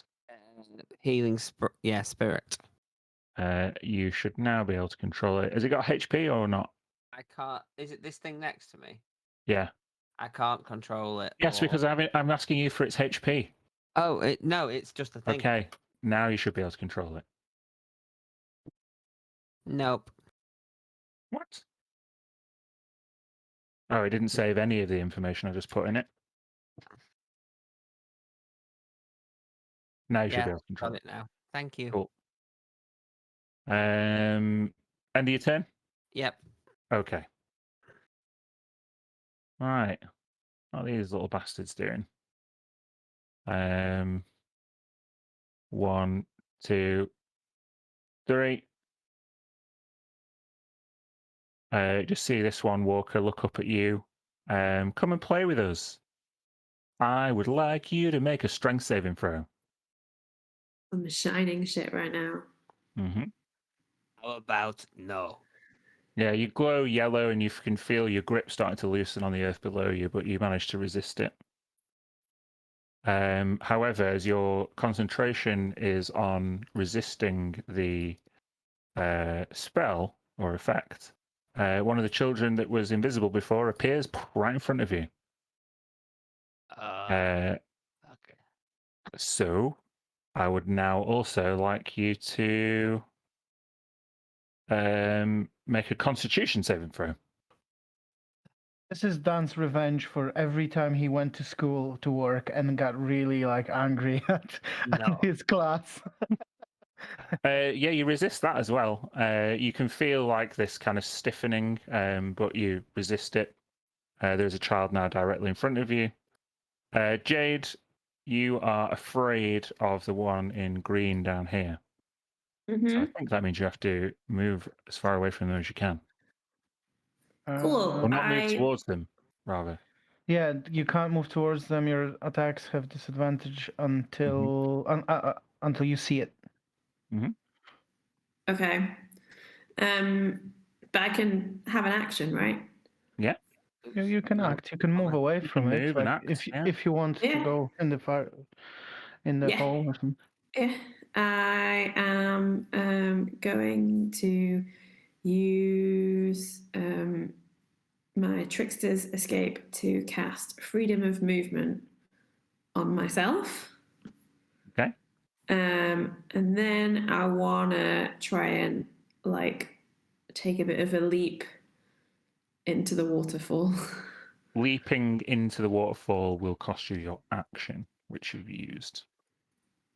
If I'm saying jumping across the river costs your action, then definitely jumping into the waterfall costs your action.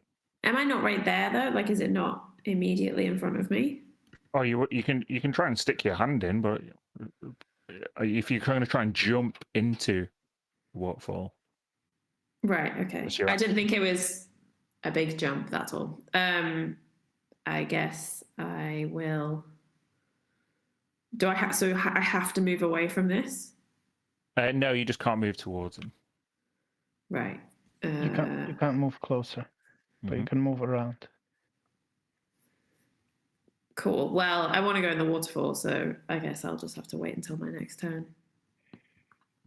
Mm-hmm. That one's knocked out. This one probably ain't gonna catch up to anyone. I will start the procedure. Oh, 2, 3. This one, he's on his little boat. He's just having a nice little time on his boat. Okay, Smoking Mirror. You are restrained. What do you want to do? Can I try and struggle away? Can I try and keep on moving, or?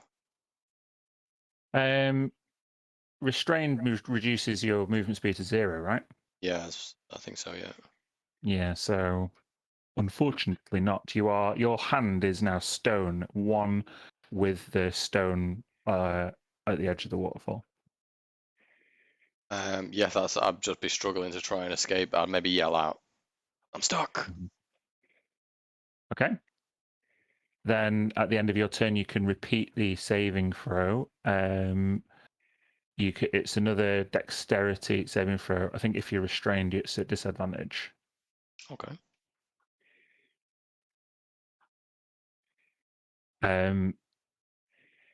Your Sorry, I'm gonna actually just use it right that I've got. this is at the end of your turn. Yeah, it's not an action. It is a. I've not used it before. Oh, unless this was from my last level up. Sorry, 1 second. Oh, Indomitable. Yeah, it's a fighter thing. I can re-roll a saving throw that I fail, and I have to use the new one. Okay, do it. Give it a shot, even though it's disadvantage. Mm-hmm. Ah, As you shout out, like, I'm stuck, the stone spreads across your entire body. Ouch. You are petrified. Yep.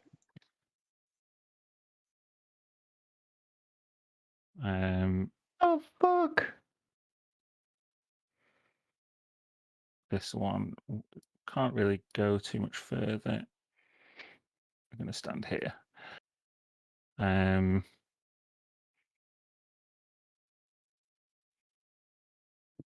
This one next to the scary kid who's looking at you now is backed up, Jade, by his little buddy.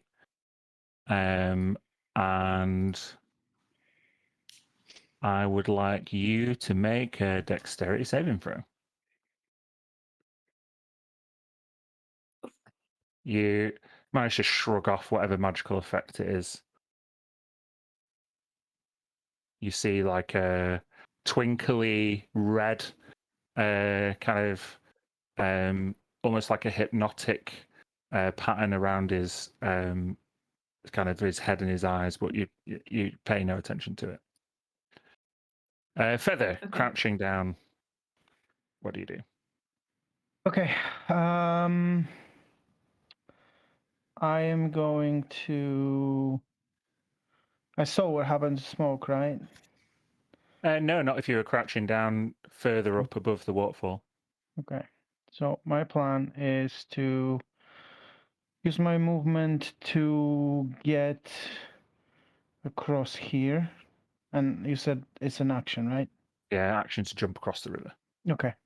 Any test? Or sorry, check? No, if you're using your action, no check. Yeah, I'm using my action to jump, and I'm just want to be in this square, so literally just sort of balancing on my tiptoes at the edge of this rock. Okay. And then as You a like- bonus, yep, as a monk shit. And as a bonus action, I'm going to spend 2 of my key points to activate Arms of Spectral Self and Visage of Spectral Self. So, just to remind You don't have to have taken the attack action to do that, do you? That's not like a flurry of blows attack. No, it's a bonus action. Actually, I'm gonna paste it anyway. And the visage gives me a bunch of other things, so I'll just post that in there as well. So immediately after that appears, anything that I designate a creature of my choice within 10 feet of me, which I think should be 3 kids. The 2 above you, this one, this is a bit higher, so, and it's not a straight line like that. It's just a flat picture, so it would just be these 2. Could I move? Okay, but if I get in within range, then they'll probably do something nasty to me. So I will just do it on the 2. So they have to make a DC 16 dexterity saving throw. Cool, let's see. First one, which is a green one, passes. And well, they both. I rolled 21s on both. Oh, you can see that. Fucking hell. Anyway, that Rolled is 2 19s. That's awesome. that is the end of my go. That's a shame because that's a good idea. Now it's the dude that Jade is fearful of. It's his go. He's going to look back at you, Feather, and I would like you to make a wisdom saving throw, which you'd probably be fine with, but hey ho. Oh, not so much. As you try and summon your kind of astral version of yourself to protect you, You look up at this scary kid, and he pulls down his blindfold, and his eyes are just pure darkness. You feel like you're looking directly into the abyss, and that you've made a terrible mistake jumping this far. Fantastic. Walker, you're now frightened. Say. Do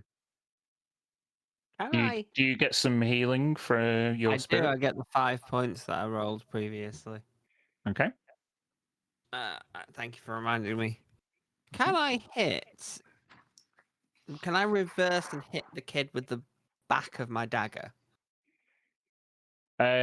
You can do non-lethal damage if you want to use the butt of your dagger. I don't think that really Do counts as non-lethal damage with my dagger. yeah. With the butt of it. What Yeah. if you? Yeah, with the butt of my dagger. I'll let you do it. Sure. Roll to hit. Yeah, that hits. Roll for damage. We're going to say it's non-lethal bludgeoning damage. Should be 9. 9. So yeah, you knock as he's kind of looking down at Jade, looking towards the waterfall. He's clearly focused on her, and you just As I knock him, can I grab him and pull him back so he doesn't fall over the edge? make a athletics check. Lights out. Yeah, he's a child, and you had to drop on him, and you're next to him. So I'm going to say that is good enough. Yeah. So he's on the floor next to me now. I didn't want him to fall forward off the cliff. Mm-hmm. Okay.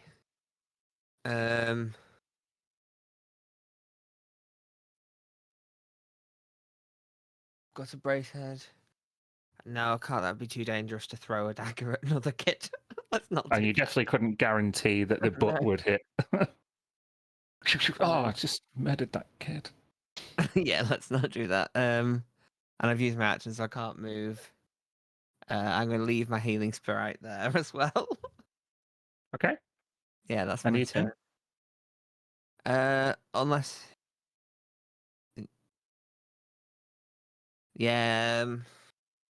No, I'm going to step to the edge, and I'm going to throw a dagger at Jade to get her, just try and snap her out of being frightened. I don't know if that works. Sure, roll to hit. Lethal or non-lethal? Yeah, that fucking hits. It does. Yeah. All right. Roll for damage. Damn it, Jade. 9 piercing damage for Jade. Your Walker's dagger is now in your back. Am I frightened still? Yes, that's not the way frightened condition works. I can't believe you just did that. What the fuck? I can't believe you just did that. Not even like using the player knowledge. I don't know. but, I like, didn't know as a player. Yeah, but with really, like as a character, like this guy's really afraid. I'm gonna fucking stab him to make sure he's not afraid anymore. I mean, seriously. Distraction is a thing. Yeah. Distract them.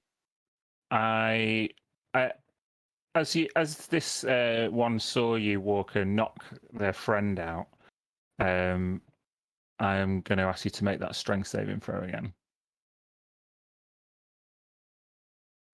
Oh, not this time.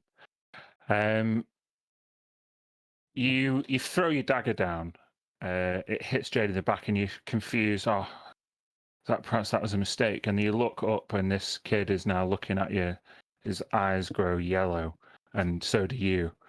And you're moved 30 feet out onto the waterfall. 1, 2. I'm gonna say you're like here, but 30 feet out. So I'm gonna say you're probably about 50 feet above the rocks. Oh, lovely. Bear with me. Just checking. Yeah, you're restrained in midair. Oh, lovely. Okay. We're gonna have some major retcon into the rest of the campaign Oh when my we go back God. to the session. Mog's gonna die. That one's knocked out. Okay, Jade, you're frightened. You've got a dagger sticking out your back. You can see Walker floating in midair just above you. God. Can I? Is it a bit of a? Would you consider it a free action for me to poke a hand in to see if I can feel anything on that wall or no? Given that I took it off your last turn, yeah, I'll give you that. Okay, I'd like to do that and see if I can feel anything there. Nope. Just wall. Nothing. No, you can't feel anything. You feel water and then nothing. Oh. Okay, but my friends are all in trouble. Motherfucker. Okay. What I would like to do with my action is I want to tear my eye out and hold it as if I'm going to throw it and scream, Dolores, if you do not get out here right now, I will do it. Make an intimidation check. Oh, please let this be good. Please. Please. No. Your demand seems to fall upon deaf ears as you don't hear a response and nothing around you seems to change. It's the waterfall. She can't hear you because of the water rushing. Yes, Feather just saw you just shouting but couldn't hear a word of what you were saying. Fuck. Well, I tried to do something cool. Yeah, That's... the dice just wouldn't allow it. Sometimes it end of goes your that turn? way. Yeah. Okay, that one's knocked out. This one is near. I think this one's probably like I'm not climbing that now. That's Annie, right? Yeah. You little necrotic bitch. I mean, sorry, little girl. We're gonna. This one, just for your information, one of the boats called Charlie, and Charlie's having a great time on his boat. You sure his name's not Huck? I thought it was Huck. Smokey is a statue. Mhm. Sorry, dude.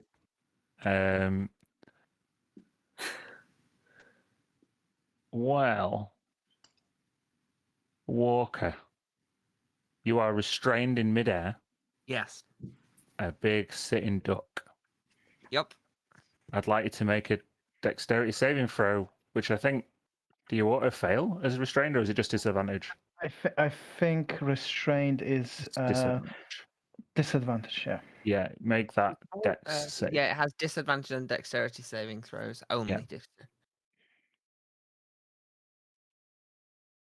As you feel this invisible grip around you, Walker, you look down and your feet start turning to stone. Yeah, you're just TPKing for fun now, aren't you, Daniel? That's fine. No one's dead. This one. Feather. As the one next to the green one looks at you, their eyes begin to glow a kind of blue color. I'd like to make a dex save. Right. Oh, you're fine. You shrug off the magic. And now it's your go. Fantastic. These kids are basically making him angry. He's just rethinking everything about the new generation and how things were much better when he was a kid. They've learned nothing. They were so respectful of his elders, and these are just horrible, evil kids. It's the children who are wrong.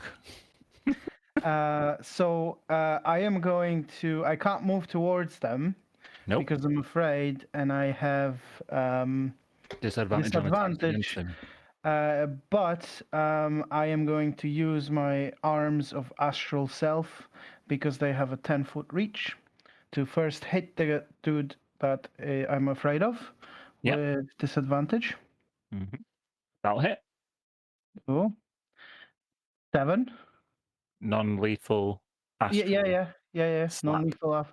Basically, just sort of like from the top, just like a astral fist, just sort of bumps him on the head, like boop. Yeah. Is that He like dodges out the. He like looks and tries to dodge out the way, and just he's not. He's only a child, so you just. And he I'm going falls to? backwards. Yep. Second attack is this kid, Go for it. not at disadvantage anymore. Yeah. 9. Yeah. This one, just the astral hand, just sort of grabs him and turns him and just slams him in the ground and go to sleep. Yeah. There's these two boys, best of friends, now lie sleeping in the stone circle in the middle of the waterfall. I'm going to use my key point to do a flurry of blows, and I'm going to move closer to this guy. Am I within 10 feet if he's Yeah. up? Yeah. Yeah. And I'm going to do that again. Yeah. That hits. Shit. Grab this kid, pull him down so that he doesn't fall in, so he's next to his friends. Yeah. Hold on. Oh no. As you knock this one out, the grip on Walker fades, and they drop 50 feet. They're also restrained, and which means Still restrained if they're not long. If they've no longer got the condition active. so you've got two conditions on you. Yeah, this guy restrained you, and he's still. Sorry, the Yeah. restrained is the. I'm restrained from two different things. Okay. Yeah. Exactly. So you are going to fall down here, and you're going to take.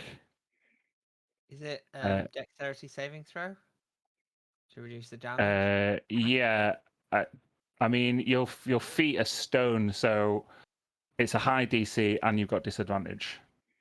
I'll still try it. Whatever.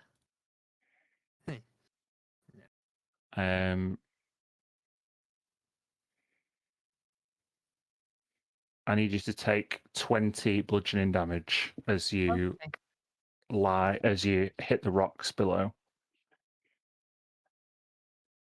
Ow. Charlie looks up and he's like, starts crying. Cat falling out of the sky. I would like to continue my turn by moving to the edge. Can I be within 10 feet of this guy, or This one's a little bit further down. I'm going to somersault down here. Jump off the edge. Okay, I'm going to make you make a check for this because it's crossing a little bit of water. But Sounds fair. Acrobatics check. I'm going to say you land, but you land prone. Ouch. I mean, I've got still plenty of movement, so I could just get up. Yeah. So I'm just sort of like flat, and I think what happens is my astral hands pull me up, so they just like go to sort of position of a push-up, and just push me up and just stand up, and like, this is over now. And then do my last attack on this guy. 14? Yeah. I'm going to also try to secure him on the rock so he doesn't fall in the waterfall. Given that you did this acrobatically and you had to get the drop on him, I just want you to make a athletics check. Athletics check. Hold on a second. Let me just check something, because I think my Visage of Astral Self says... No, my Arms of Astral Self say you can use your Wisdom modifier in place of your Strength modifier when making strength checks or saving throws. Okay. So this is +4, whatever this is. Just 20. But is that not... That takes your strength into account? No, so basically I just rolled normal athletics, but instead of +5, it's +9. Because my wisdom bonus is +4. Yeah, No, but it would be 11 3. plus 9, so 20. Yeah, you're right. Okay. So it would have been 19, sorry. The difference is 3. The difference is 3. Okay. You stop him falling back into the waterfall. So So basically, all this time, knocking out 4 kids, Feather is jumping back and forth, and his arms, spectral blue, just basically lulling them to sleep, and he just basically murmurs like a nursing rhyme, like "Kitty, go to sleep. This is time for your bed." That's it. No, I take back that kid kills you. Oh, Soft kitty, warm kitty. I just need one sec, guys. I've got I my- didn't think of that. Okay. I should have. Of course, I should have sung that. Little ball of fur. Walker is angry and in pain. That how do we fix smoke?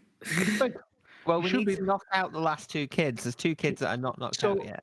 So the kid that I just knocked out is the one that petrified Smoke. So That we means need to my ask. petrification will go Oh, away we as could well. ask. We can ask. And we've got this guy. Generally the doesn't little work guy. like that.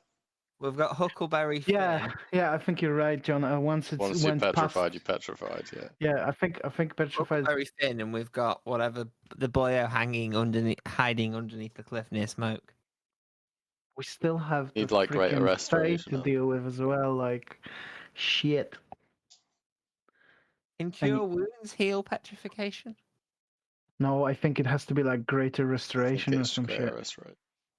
I don't have that spell. We need that fucking necklace. Wait, we've got that fucking necklace. It's on Smoke. No, it It didn't. might be with snow. Yeah, I think Snow took it because Smoke can't use it. I think. Yeah. Oh, we're all fucked. I think I'm going to jump in the waterfall. You know in TikTok, on those TikToks where you have the ones that go, oh no, oh no, oh no, no, no, no, I don't know. I don't. or glory, glory, what a wonderful way to die. I mean, lots of Johnny, the you kids said have done. I have a wild idea to like patch up the narrative if Smoke dies here, and Jade doesn't. Yeah. Jade becomes Smoke. And you can play Smoke as a warlock. secret warlock. that'd be fucking crazy. That would be so fun. So Dan, this Hello. last kid I Hello. just knocked out was that the petrification kid? Correct. Are my feet still petrified? Yours are not. However, Smoke is still done. Shit. I think if we just like chip away, it will fall off and it'll be fine. I'm sure. I'm gonna yeah, carry on. This guy's unconscious. Walker, you are prone, but your feet don't feel as heavy. What are you doing? Okay. Well, I didn't move last turn because I was held up in the sky. Mhm. I would like to firstly, as a thing, move my Fae over back towards me. It is like, how far can it move in a turn? I'm just looking because I've It's not fallen 20 a big long way. Because it moved you 30 feet away from the waterfall, then you dropped 50 feet down. Oh, it's so it's gone across 30 and down 50. Yeah. So what's that? What's the diagonal movement? A root times B root equals C root. Yes. Maths in D&D. I'm just going to say you can move it there. There you go. See you now. What's its maximum move speed? 30 feet. Okay, maybe here then. There we go. Oh, C is 30, yeah. 50, and then just 5. Yeah, no, it is 2. It will take 2 turns to get to me. Yes. Uh-huh. However, I'm Okay. also going to move. I'm going to stand up, and because I didn't move last time, I can use my feline agility. Yeah, but you'd use half your movement to get up. Oh, okay. So am I stood on this rock here by the edge of the water? Yes. On the Okay. precipice of another section of the waterfall. 5, 10. How drop down to this from here to Yeah, it's from fine. here That's to here? fine. Yeah. How much movement will that cost me? Normal movement. It's only a 5-foot thing, that one. It's same as over the other side. 15. Drop down here to the edge. Can I do that? Yeah. So I can get. Oh, I can't get unless I move across the water. It's just trying to get to there. You can move again. Difficult terrain doesn't cost you movement, does No, it? it doesn't. So you're fine. You can get onto Charlie's boat if you want. I'm gonna get onto Charlie's boat, Kick him off. and I'm gonna whack Charlie with a blunt What's dagger. Charlie done to anyone? He was just chilling down there. Nothing. He's He's not getting a attacked boot. anyone. Boom. 28 to hit Charlie. Before you hit him, I'm gonna make you make a charisma saving throw. At disadvantage. You're gonna hit yourself. That's what's gonna happen. Oh my god. Oh, Walker, Charlie is just all kinds of charming, and you want to be best friends with him now. You want to Oh. play on his boat. You are charmed by Charlie. Damn it! Why am I not an elf? Elves can't be charmed. You're not an elf because you're a tabaxi. That's deep. That's my turnover then.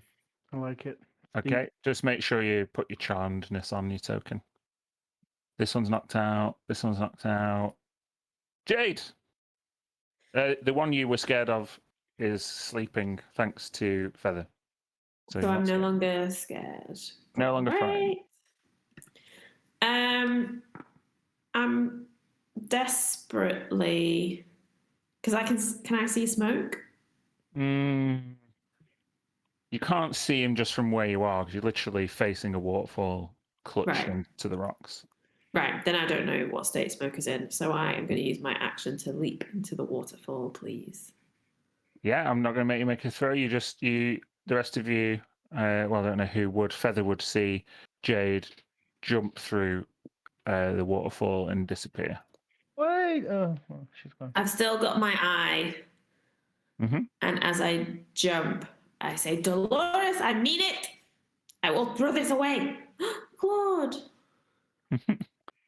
Okay. I Don't say will. Claude. I will deal with what you see and what happens Okay. next time, or Next time. get down. What are you doing? Claude! He wants to get involved. Hi, Oh, Claude. I miss my cat. Right. Where am I up to?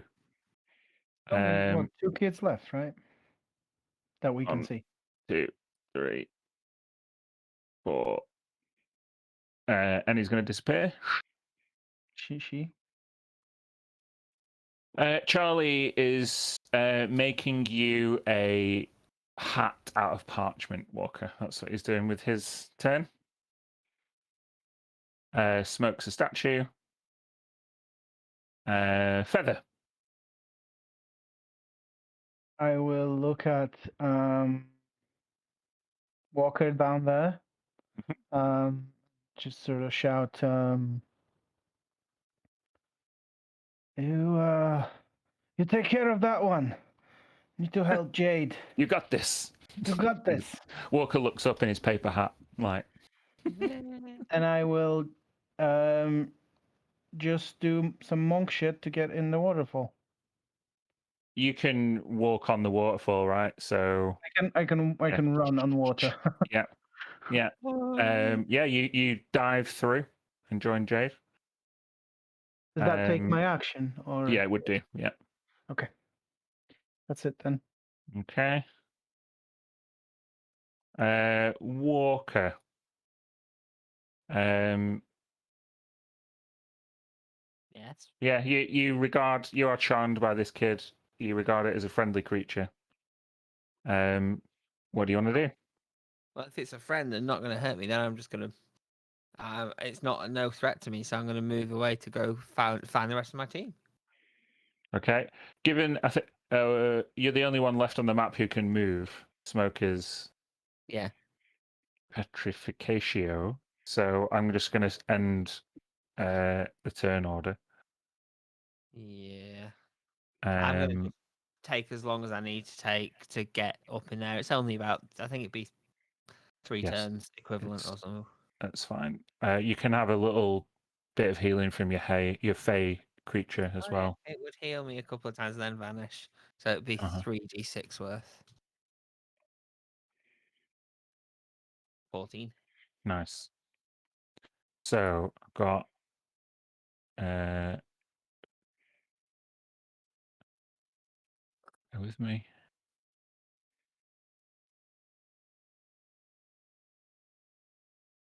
Sorry, John.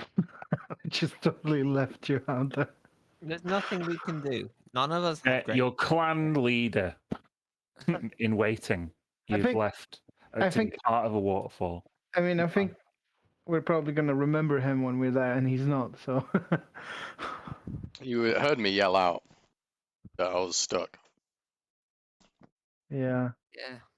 I think the only ways of getting rid of it is wish and greater restoration. Okay, so Fucking each begged of you go otherwise. through Jade, followed by Feather, followed by Walker. You are on the other side of a waterfall. You cannot tell, however, if you have shifted planes or not.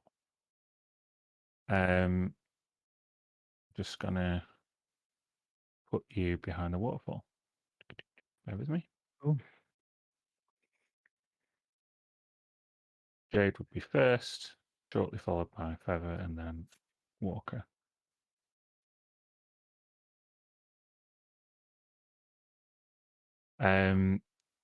It's completely dark as your eyes take a moment to adjust. The only thing giving off a faint glimmer of light are some bioluminescent fungi dotted sparsely around a pool, Oh, which I'll take you to. I love being tabaxi. We're all tabaxi. We all have dark vision. Ooh, that's nice. Oh, that's a pretty map. I love how you stitched together the 2 maps as well. Yeah, it's cool. It is. You don't hear or see anything currently. Feather Walker, you would see Jade holding out her eye, making protestations. Okay. I'll just be circling the cave that way slowly, looking around. My visage of astral self actually lasts 10 minutes and gives me astral sight, which means I can just see normally in darkness, both magical and non-magical. So instead of just dim light, it's just normal.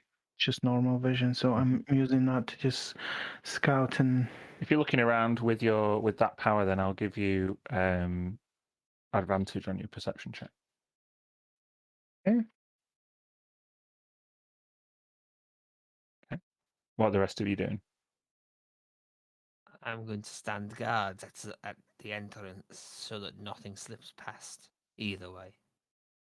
Nothing comes in after you. Yes. Okay. Jade, Jade, go on. halfway through her rant, will go, wait, where is Smoke? I thought he went in with you. I didn't...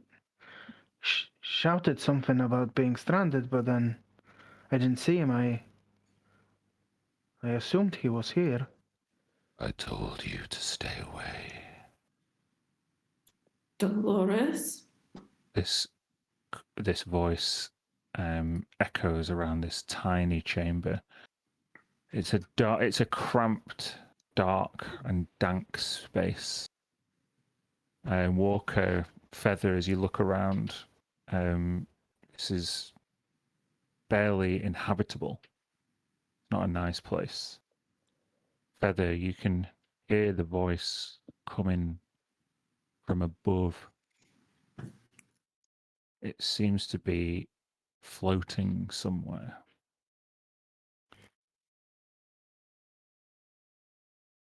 Yes.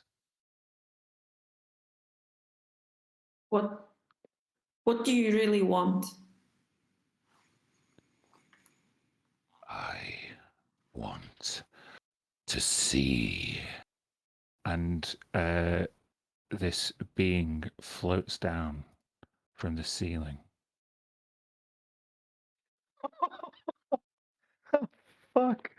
What You can the see fuck? this monstrosity, a beholder with a grey eye, and all of his eye stalks but two cut off. Pathetic,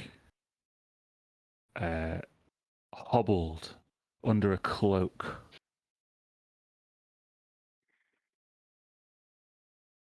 My sight was taken from me in the settlement wars, and I've been forced to hide here, using children and the people with the naive curiosity of children to ensure that I'm not encroached upon and taken advantage of by lesser mortals. You have encroached upon my territory. I warned you. I traded much to keep the humans and the tabaxi alike at a distance. Yet your curiosity, meddling, and interference could not... you could not resist. What do you have to say for yourselves? We're taking children. We can't allow this. You let them go and we leave you alone. I have no quarrel with you being. I have harmed no children. You harmed them by removing them from their parents. From their homes. I gave them strength. Strength to protect themselves in this terrible jungle from people who would injure them. Like And you. the blindness? Did you blind them? The children can all see. Just like I cannot.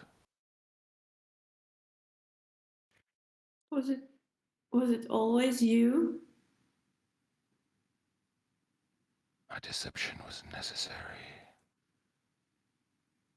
I am Zolthur the All-Seeing. That's ironic. In the settlement wars, I chose my own side. And I chose poorly. And I've been paying for it for generations. Why not just curl up and die here?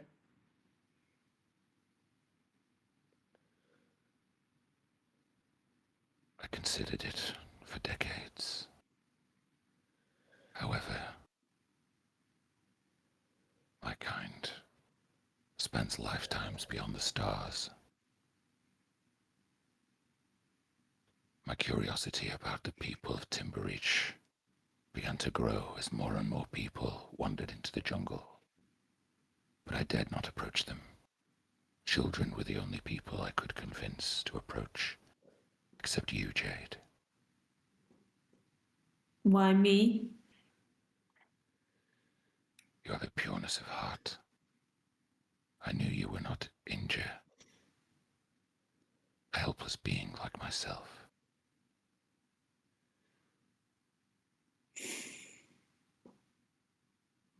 And what now?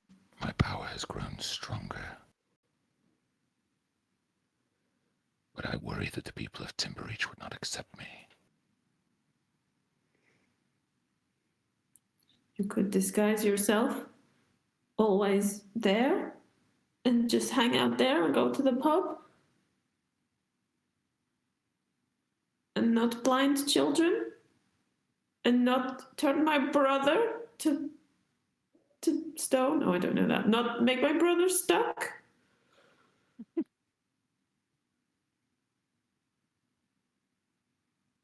I've been using the children to influence the Elder Council of Timbereach.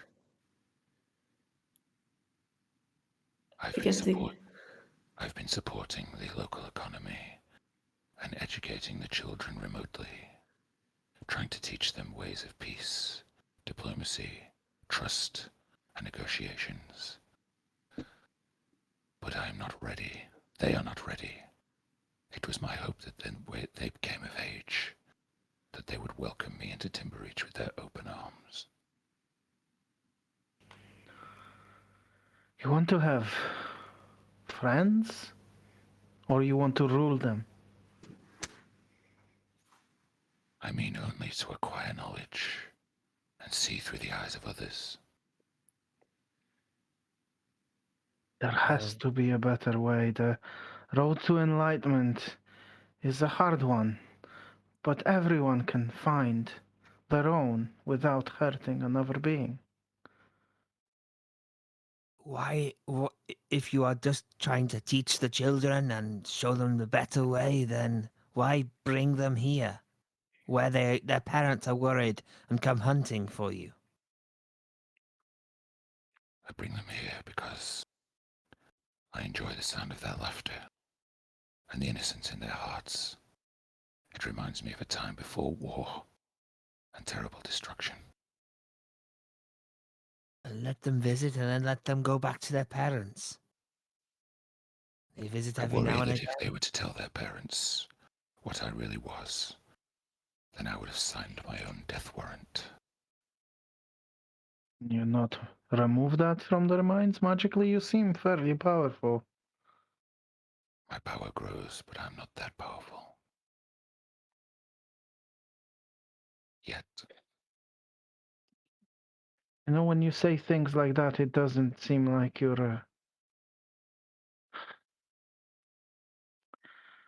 You didn't hurt the kids as far as I can see. I mean, obviously the blinding thing and giving them powers is, on Did you which take away their normal vision before you gave them the magical sight? Or was that lost by some other means? I replaced their human senses with ones that enable them to reach far beyond their own consciousness. What do you think gives you the right to do this? I had no choice. It was for my own survival. you did not give them a choice, and that is not all right.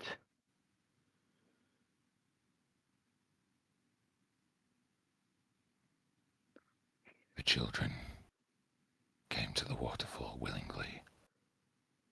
They're curious, yes, but they did not want this.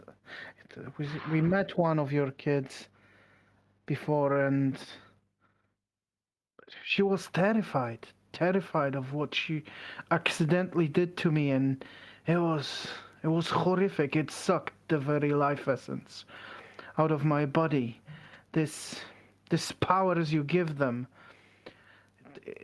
they're gonna make the kids. The kids are not gonna be accepted in their own homes now. You made them into your own image and probably destroyed their lives. There might still be some peaceful way out of this, but you'd have to restore them. And we can still make a deal here. There is three of us and we are powerful. But we can still make a deal. If you are agree to, right, Jade? If he agrees to give the kids back their sight and then just go away, we will not harm you. We will not pursue you, and we will prevent the villagers to come after you. They are on their way. They will come and they will with their sheer number, destroy you. Do you There are want this? more. The There are children. more enlightened people to the west. The great libraries. They will surely accept any knowledge seeker. Children can all see far better than they ever would previously. Restoring their original sight would be harming them more. It is done. However, I can see Jade, your beloved brother, has succumbed. He did not heed my warning, and he rests in stone beyond the waterfall. Please free him. That Please. is within my power. But I need your assurances that I might take my place in Timbereach unharassed. What would that mean to you? I have seen Timbereach from every perspective. The old keep is abandoned, and will serve as an adequate replacement where I can resume my studies peacefully. I wish to work with the people of Timbereach, and not have to adopt this charade any longer. If we let you go to You Timbereach, back your brother. to the old keep, you won't influence any more children or naive people like me. You have my word. You will study.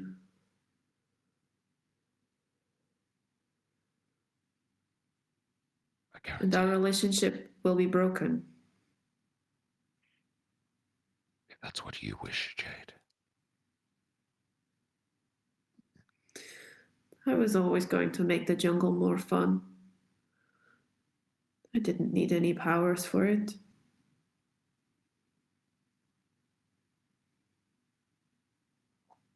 I think it's an okay deal. What do you think? Feather, Walker? If you move to the old keep and be a sage to these people and prevent more war, then that is all a good thing, and I would support you in that. That is a good thing. That is not a bad thing, and the children can return to their parents, and the jungle can be safe. I will even though you think you're naive, Jade, you're very wise, and that is not on you. The seat that you fell for, but I will support what you offer, and this creature can restore smoke, and we need that. My only worry is the deception will have to continue for him even in the keep, because you have seen what is happening in the town. Yes, the return of the children will release a lot of this pressure, but if they take a glimpse of him, what do you think is going to happen? It will be up to you to convince the Elder Council to forbid entry to the old keep and make sure that we work together. Sometimes a lie is better than the truth. We can. Sometimes it's better to omit the truth to spare someone hurting. Jade, You have a deal. And she'll offer her jade eye out to Zoltha. Zoltan.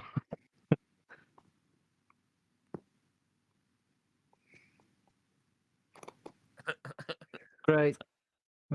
Great. on both of them. As Oh. you offer your jade eye, it begins to levitate, and it floats towards one of Zolther's scarred tendrils, and it like curls out to meet it and grabs it and kind of sucks it in like a suction cup. And suddenly, Jade, you can see through Zolther's eyes. You can see yourself stood there. Zolther, you can sense now, wishes to know whether you wish to continue your pact with him, knowing what he really is. He doesn't ask you, but you can feel that now you're connected to him in this tangible way. Zolder, I will tell the lies to the council and to the parents. But I don't think I need you anymore. I appreciate the magic you've granted me, but as I said, I will always bring fun and joy to the jungle.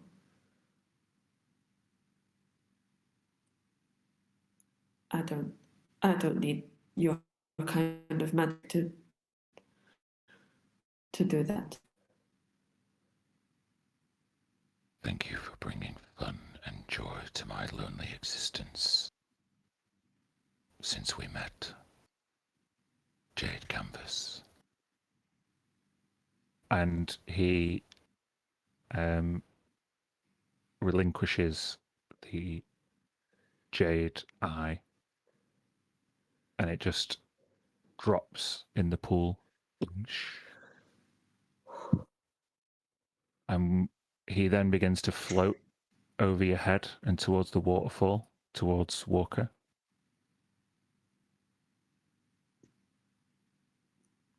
I won't do this in the map now, so you can just imagine it. Zolther parts the waterfall and floats out towards Smoke. Smoke, who is petrified, clutching on the edge of the waterfall. As you go out to observe what's happening, you all recall the statue on the jetty when you arrived in Timbereach. Smoke looks exactly the same. And Zolther's main eye shines with this kind of silvery translucentness, as if covered by this cataract. And his tentacles, damaged and crippled though they are, pull back his cloak, and you can see the kind of yellowy bloodshotness around this beholder, around this kind of central eye. You can see the damage now to his skin. This beholder was hacked and mauled to pieces by something or many things decades ago. And the light hurts him, being out in the open. Nevertheless, he persists, and you see the central eye just twisting and contorting before he blinks down and scrunches up his entire being, and then letting out a white ray, pure light that nearly blinds you all as you look towards it. And as the flash of that magic disappears, as you now all presumably observing out of the cave, you see Smoke restored, and Zolther is gone.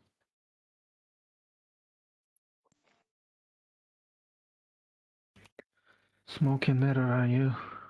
Are you alright? Where is it? Where is the creature? Yeah, I'm gonna dash over to him if I can. Haven't. Yeah. My fairy wasn't a fairy. It was a big, ugly beholder.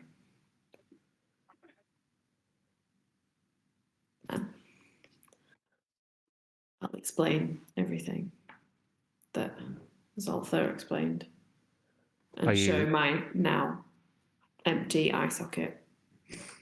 Mhm. I guess I have no class now? Correct. Okay. Hug will give Jade a hug. Classless. Check his hand. Well, isn't that a line from Munchkin? Mm-hmm. You start off as a human with no class. Mm-hmm. The brother and sister embrace, nearly separated again through terrible circumstances. Where do you wish to head? Are all the children still passed out here? Yeah. Right, well, Except let's- Charlie. Charlie has now turned his hat into a little boat as well, and he's just playing with it. does this river go down to Timbereach? Eventually, yeah. It's not the most direct route, but you did pick it up I along was the way a thinking couple of we times. could- How big is Charlie's raft? It is child size and built by a child. Okay. We could Let's try- take the raft then. not do that. Let's Okay. escort the children back. Carry some of them. Hold Escort on. the rest. Hold on there, Walker, and Census Feather will step out in the open and then pull out a little token. It's got like a picture of a bird and a few feathers around it, and he tosses it up in the air, and the giant ass rock shows up. Awesome. You can carry up to 500 pounds. Or 1,000 pounds at half speed. So it can carry everyone. If we build here, you just calm down.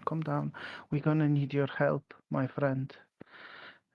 Just wait here for me. And he stays up until he travels the maximum distance, so it could take days, whatever. So he's fine with that. It's not a top-down token, but it's a No, not really, but I love it. And I will say, if we build some sort of support from 3 branches, we could put the kids in a sort of gondola, and he could carry us to the town. You could. Most of the kids could fit on the boat, and you could reinforce it, and then Yeah, that's carry what the boat. we Yeah. can Let's do. do Yeah, that. Yeah. and we can climb on top. Cool. But It's the Lord of the Rings ending. what do we tell the people of Timbereach of what the creature was?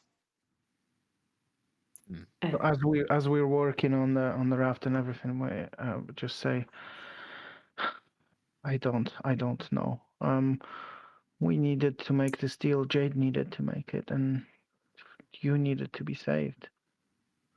But now we have this creature influencing people of the town where I live next to. I don't know how I feel about that. I don't like it. Let's just get these kids home. The word that we give to another human being is our currency, but sometimes we could still go after him in the keep. That's where he's gonna be. I think if he sticks to his part of the bargain, so should we. If he wants to learn and study and help these people, and he does not want combat, does not want fighting or evil, Still, then for who are his, we to his decide whether he desires, lives or dies? he had no qualm or no feeling of immoral discomfort in order to take children away from their families. Knows what it could do in the future to try and gain knowledge. He didn't think that was hurting them. He thought he was helping them. This world is a huge, huge place, and we are just small. And in the end, there is just one thing that we can affect, whether we are good or evil. Had one again there, Lucas. I think it is not human. It is not Tabaxi. It is not one of the races of the Isles.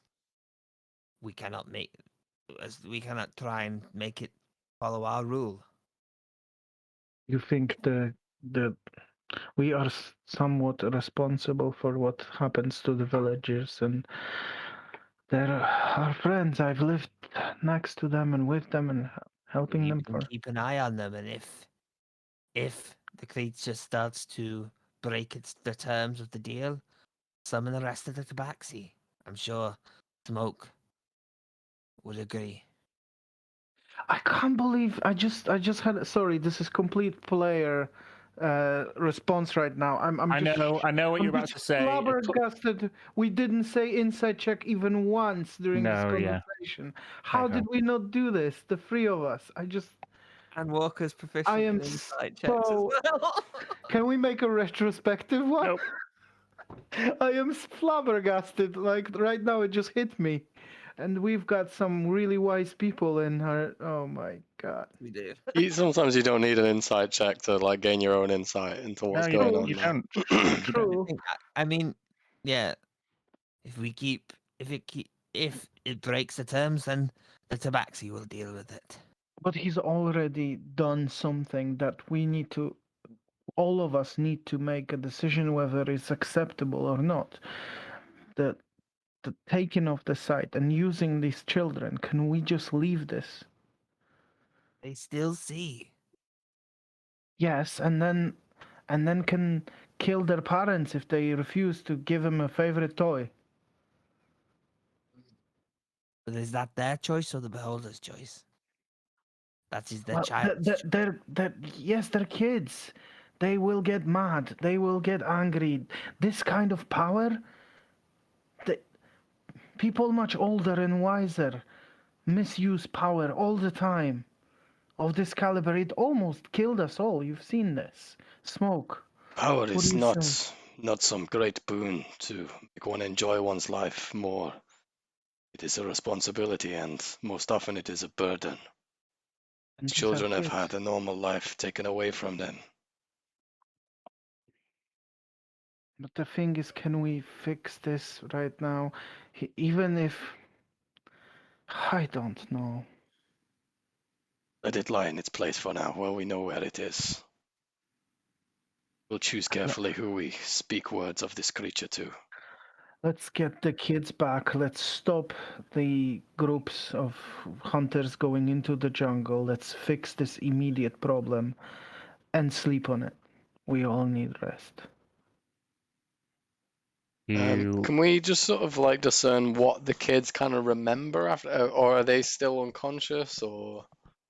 But Charlie's not unconscious. He was awake the whole time. Yeah, so you That's can right. you could speak to Charlie as he was like, you were using his boat. If you want, we can retroactively do that.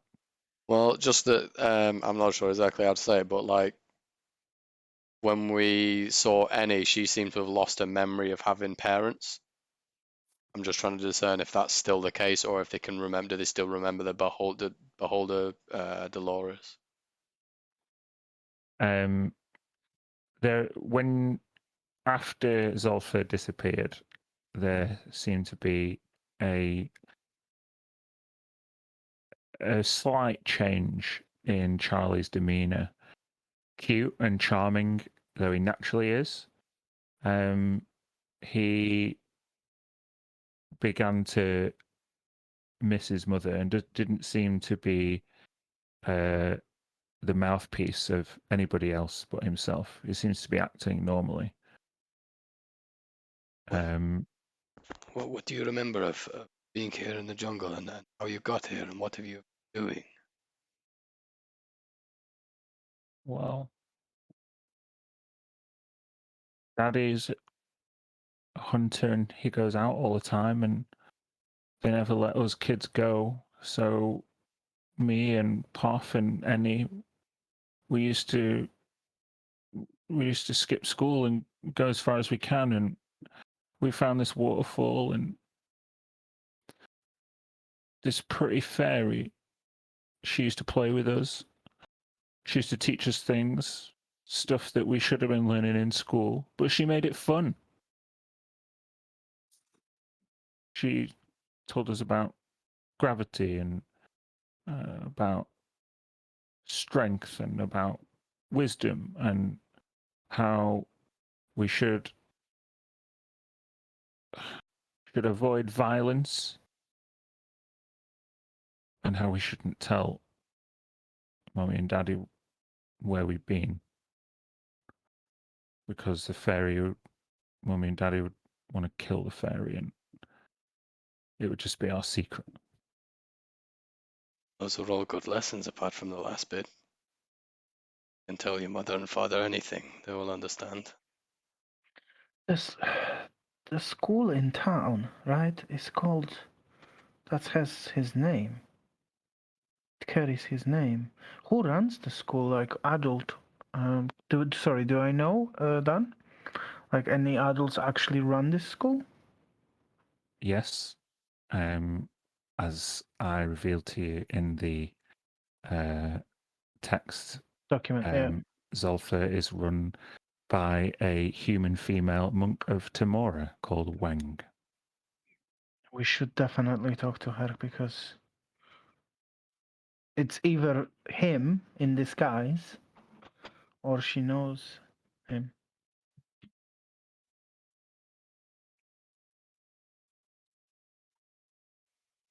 Charlie seemed,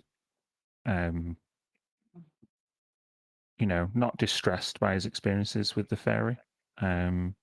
He now realizes that he's been away from his parents a bit longer than he should have, and he doesn't want to get in trouble. And he starts looking a bit upset. Let's get back. Let's get back and stop the hunters and get the kids. We could land this in Merchant Square and explain and. Yes. Only hope they'll believe that the children all began to wander off together and talk about it amongst themselves and get carried away, lost in the jungle, and thanks to us, we found them and brought them home. Children tell stories of fairies and the kind all the time. The people still- surely know that the Fae is very close here. Only I some. don't. You have to be I very, don't think they should. I don't know. very Yeah, careful I with the agree words we Jack. speak to. No, they Very. know that the Fae is all around them in the jungle, that it's easy to wander off and to meet Fae and fairies and things of that ilk. Hopefully they don't think that's just what happened. We I need know. to. I think we should let the parents believe that the children made up a story amongst themselves, and they told it to each other, and they believed it to be true. Yes, but We what found them did playing they? in the woods by a waterfall. That's all she was. She was just a story Yes. that was made up by Children Zolther. playing camp, making boats, children playing at being adults in the woods. There are some parties, some hunters that disappeared. Probably, we just put that on dangerous jungle, right? Which is probably what happened. Like the mother of, one of these children. So, we found them playing in the woods, and they were too scared to find a way back. They found a cozy, safe cavern where they stayed, and they were afraid to try and find a way back because they were lost. And then this isolation for a number of days caused them to imagine things. Yeah. Sounds good to me. As your rock bird brings the raft and each of you over the forest, you find yourself just as dawn is breaking, returning to the merchant square. The giant rock spreads its wings and gently glides towards the clearing and drops the raft gently and steps aside to let you all off. There are a few merchants, a couple, just arriving at their stalls to open up for the morning. One of which just drops everything and runs towards Poth.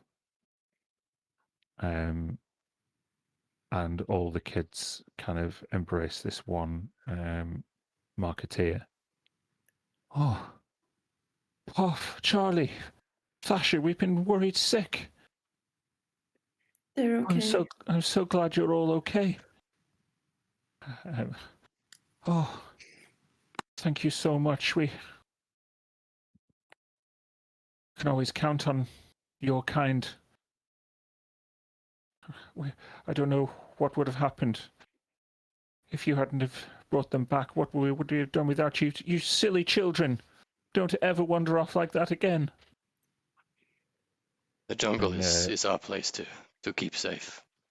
You're welcome, but teach them well not to make the same mistake again, won't you? Where have they been? Where did you go? It's been days. They were playing. They found a cave in the woods, in the jungle, and had built a camp and tents. And this one here, Charlie, built a boat, a little raft for the river. And they were making up stories. All of the kids, just for a moment, all look at each other. And you can see it is kind of how Feather described it, or Smoke described it. They've had to grow up in this instance. They've all been given a responsibility far beyond their capability to wield. But in that moment, they all just look at each other and they look back at the adult and they just all say that they were sorry. And they don't want to play silly games anymore. And they just want to go to school. And the marketeer kind of nods and embraces them all and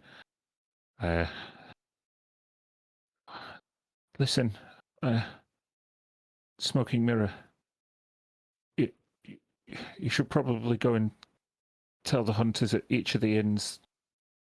I know they're both prepping to go out this morning, but you've returned them all safely and in quick time.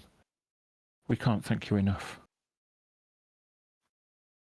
As I said, you're welcome. Keep them safe.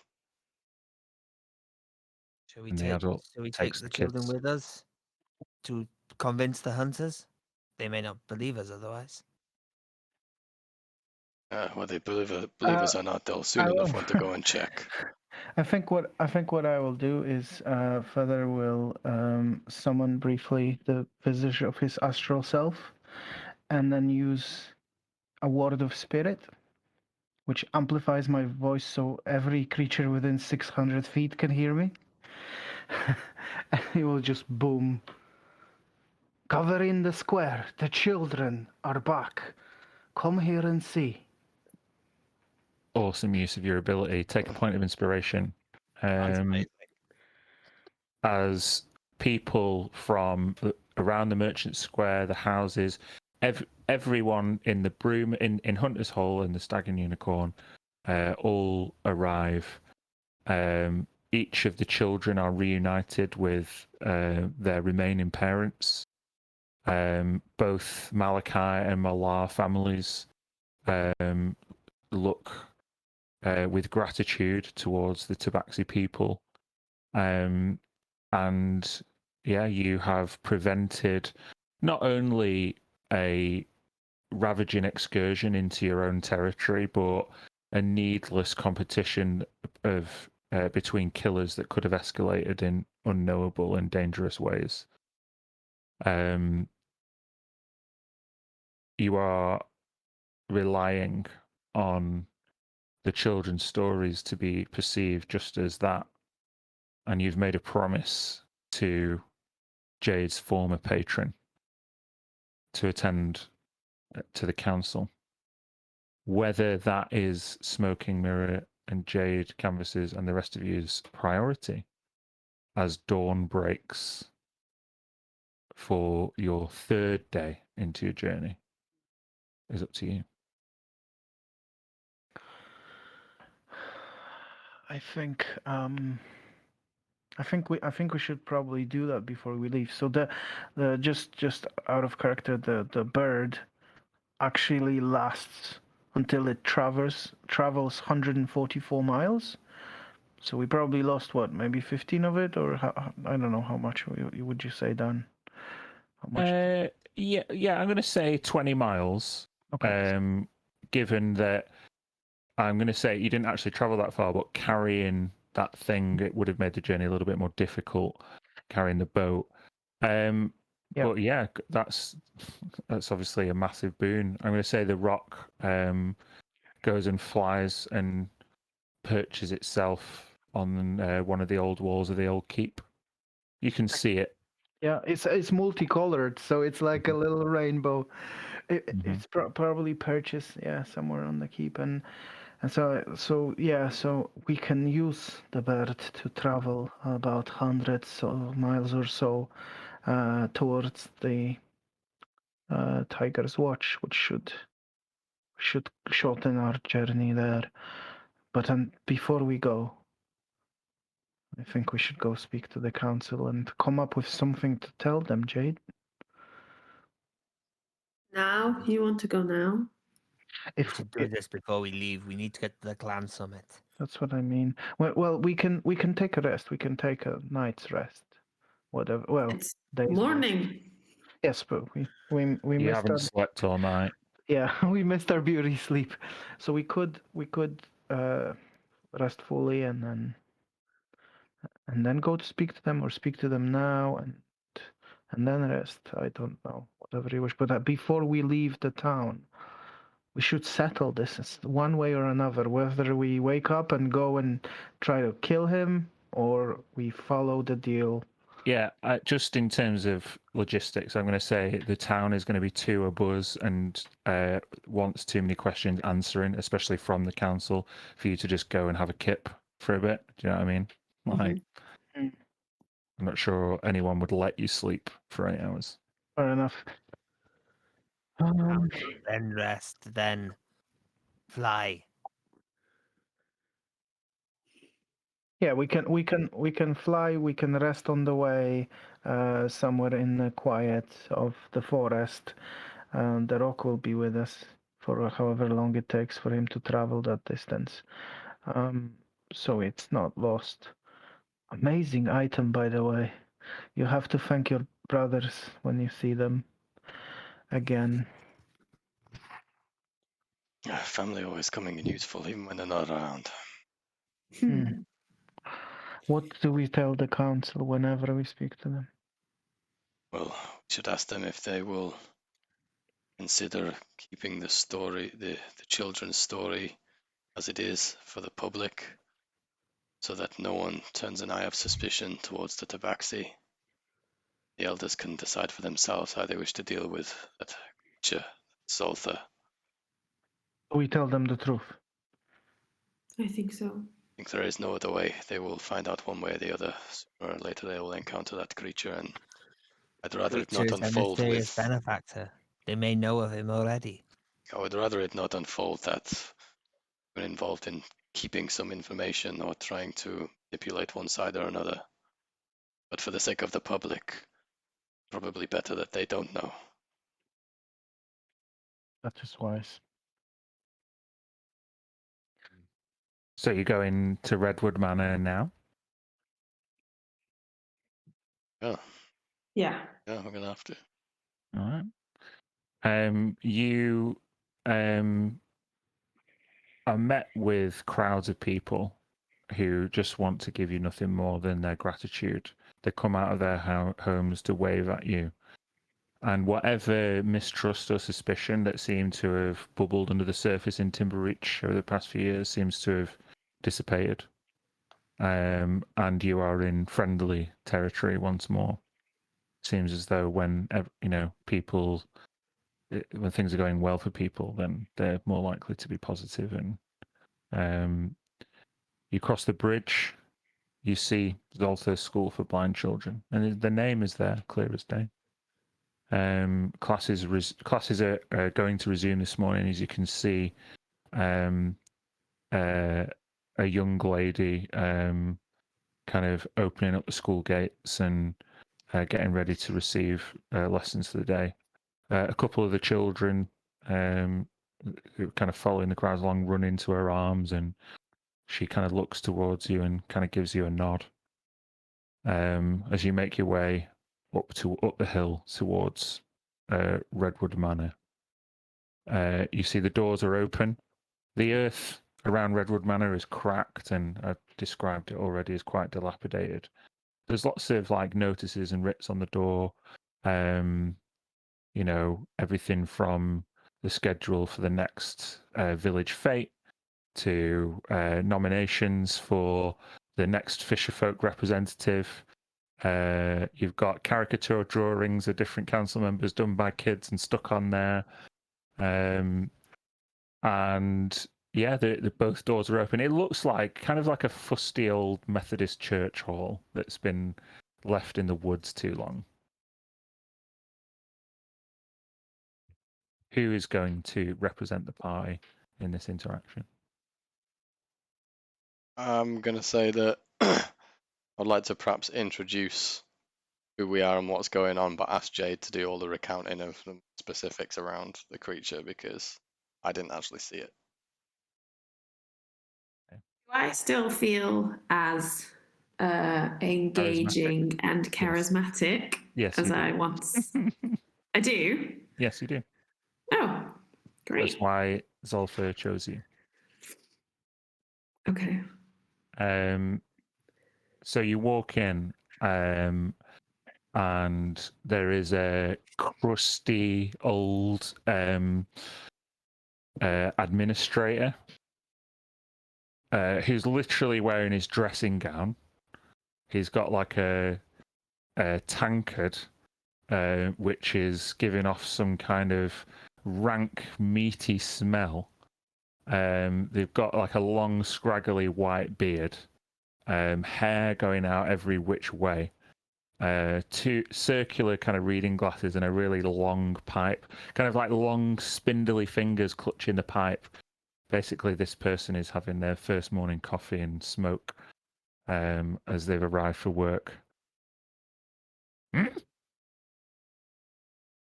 Hello?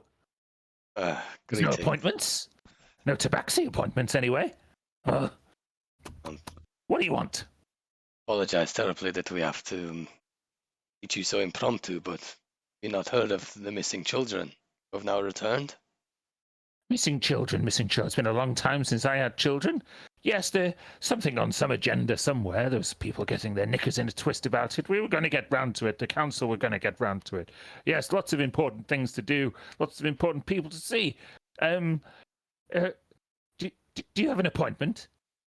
No, we do not, but we would like to meet with the elders as soon as possible. It's quite urgent. Well, lucky for you, all the elders seem to go to bed at about lunchtime, so you've come at the perfect time. They've got a full working day ahead of them, and their schedule is And he looks up, and he's like turns over Liz's piece of paper. I don't actually know what it is today. Sure, just go in. Thank you. Thank you.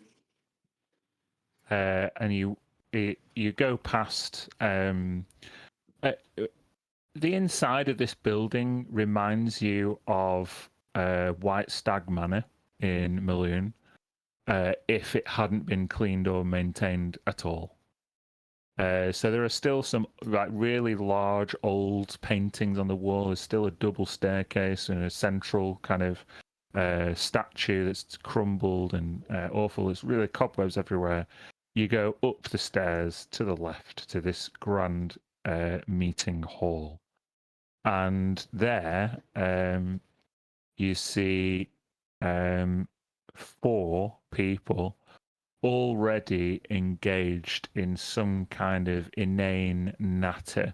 They're all very animated, but it's as if they're still arguing about who won the closely fought Scrabble game like a week ago. They've not let it go. Each of you would recognize the members of the Elder Council to varying degrees. Smoke, you probably would have met with the Elder Council on a number of occasions. The most familiar to all of you would be an actual tabaxi. This tabaxi is in his later years. He is old enough to have seen the settlement wars, but only as a child. So this person has really seen Timbereach transform. However, his physical frailty and his decision to take up diplomacy full time and not really engage with your Distant Rivers clan for a generation has meant that his name's really faded from memory. You know him as Ray, old Ray, but his actual name is Ray the Son. Oh, yes, children. What is it? Can't you see me and my friends here have got important discussions? Oh, we have an important discussion for you that morning. might take precedent. My name is Jade. Yes, Jade Picture, is it? Sure. Yes, Jade Picture. That's my name. Yes, I thought I remembered you. Yes, I knew your father, I think. Primo, that was it. Yes. Primo. Yes. Dear Papa Primo. Papa Primo, yes, that's what we all called him. Anyway, let me introduce my human friends. This is Susie. She is a witch. She will curse you. Please do not speak out of turn to her. And this useless old fart is Telden Windslayer. He is literally... Telden, you need to shower in the mornings. Hey! That's a bit rich coming from a furball like you. And they basically just start arguing again.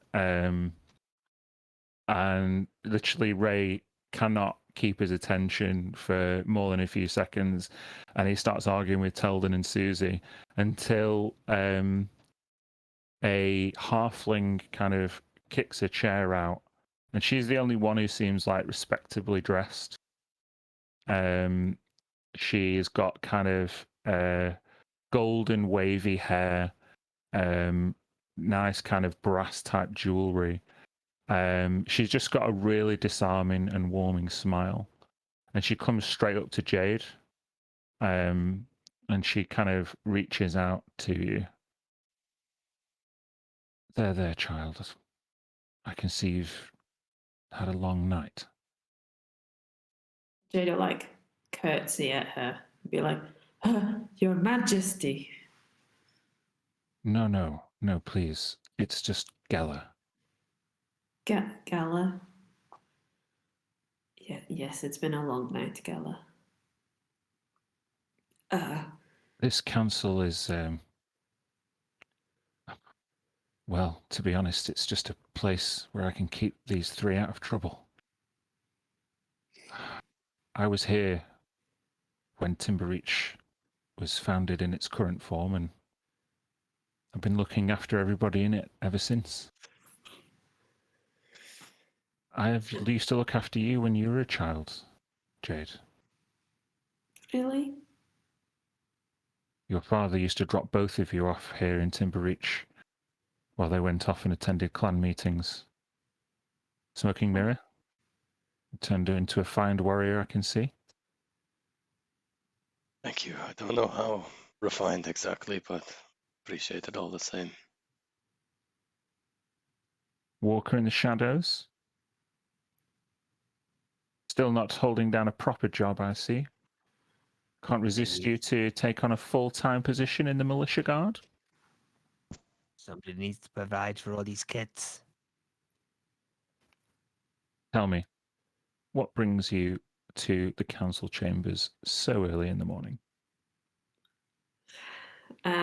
I'll start talking. Please tell me to stop when you think I'm just explaining what's already happened.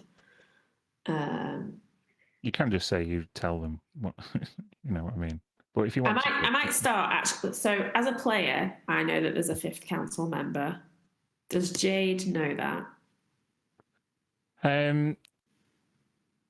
You've not had enough recent interactions to know the full makeup of the council and who's what. Okay. Mm-hmm. That's fine. Then I won't say anything. I will, yes, just tell them about our search for the children and what we found, and Dolores and Zoltha, and what we have currently told Zoltha in exchange for smoke safety and the safety of the children. You mean to say you've found Zoltha? We did. You know him?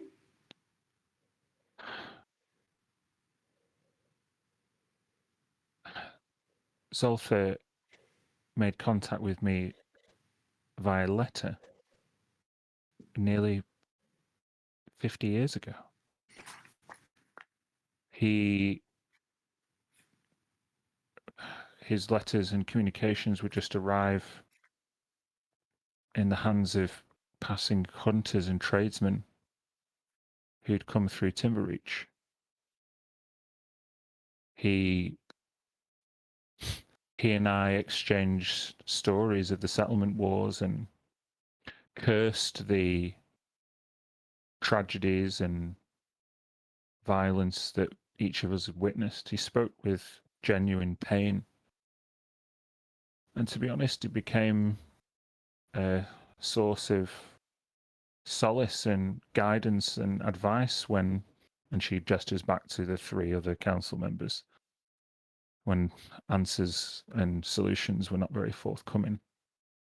It's through Zoltha's advice that many of the trade routes were set up, and actually sent lots of remote donations to help the children of Timbereach receive an education. And for that, he was rewarded a remote place on the council. I always hoped one day he would arrive in person to take it up. I mean, he sort of is. You say that Zoltha is not a man. No. No, he's a huge floating eye, scarred and wounded, both physically and otherwise, I think. Given that you've done this town a great service, and you've rescued its children, putting your lives on the line and treading out into the jungle with hunters breathing down your neck and violence a possibility at every turn, I'm willing to accept whatever recommendation the Distant Rivers clan representatives wish to make.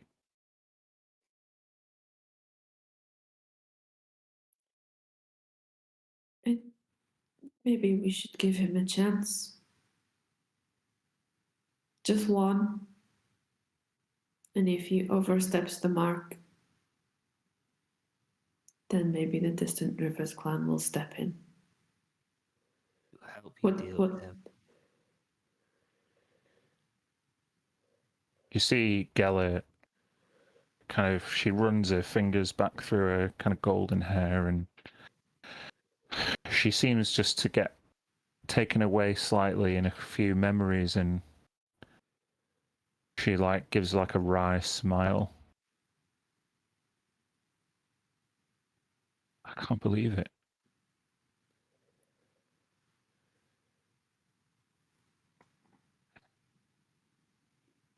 In all honesty,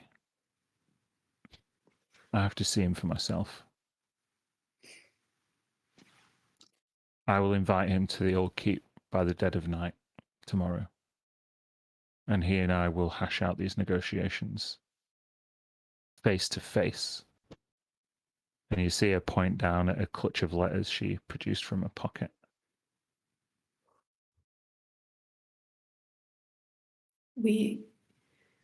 I don't think we'll be here to help. I think we have to go. Will you have protection?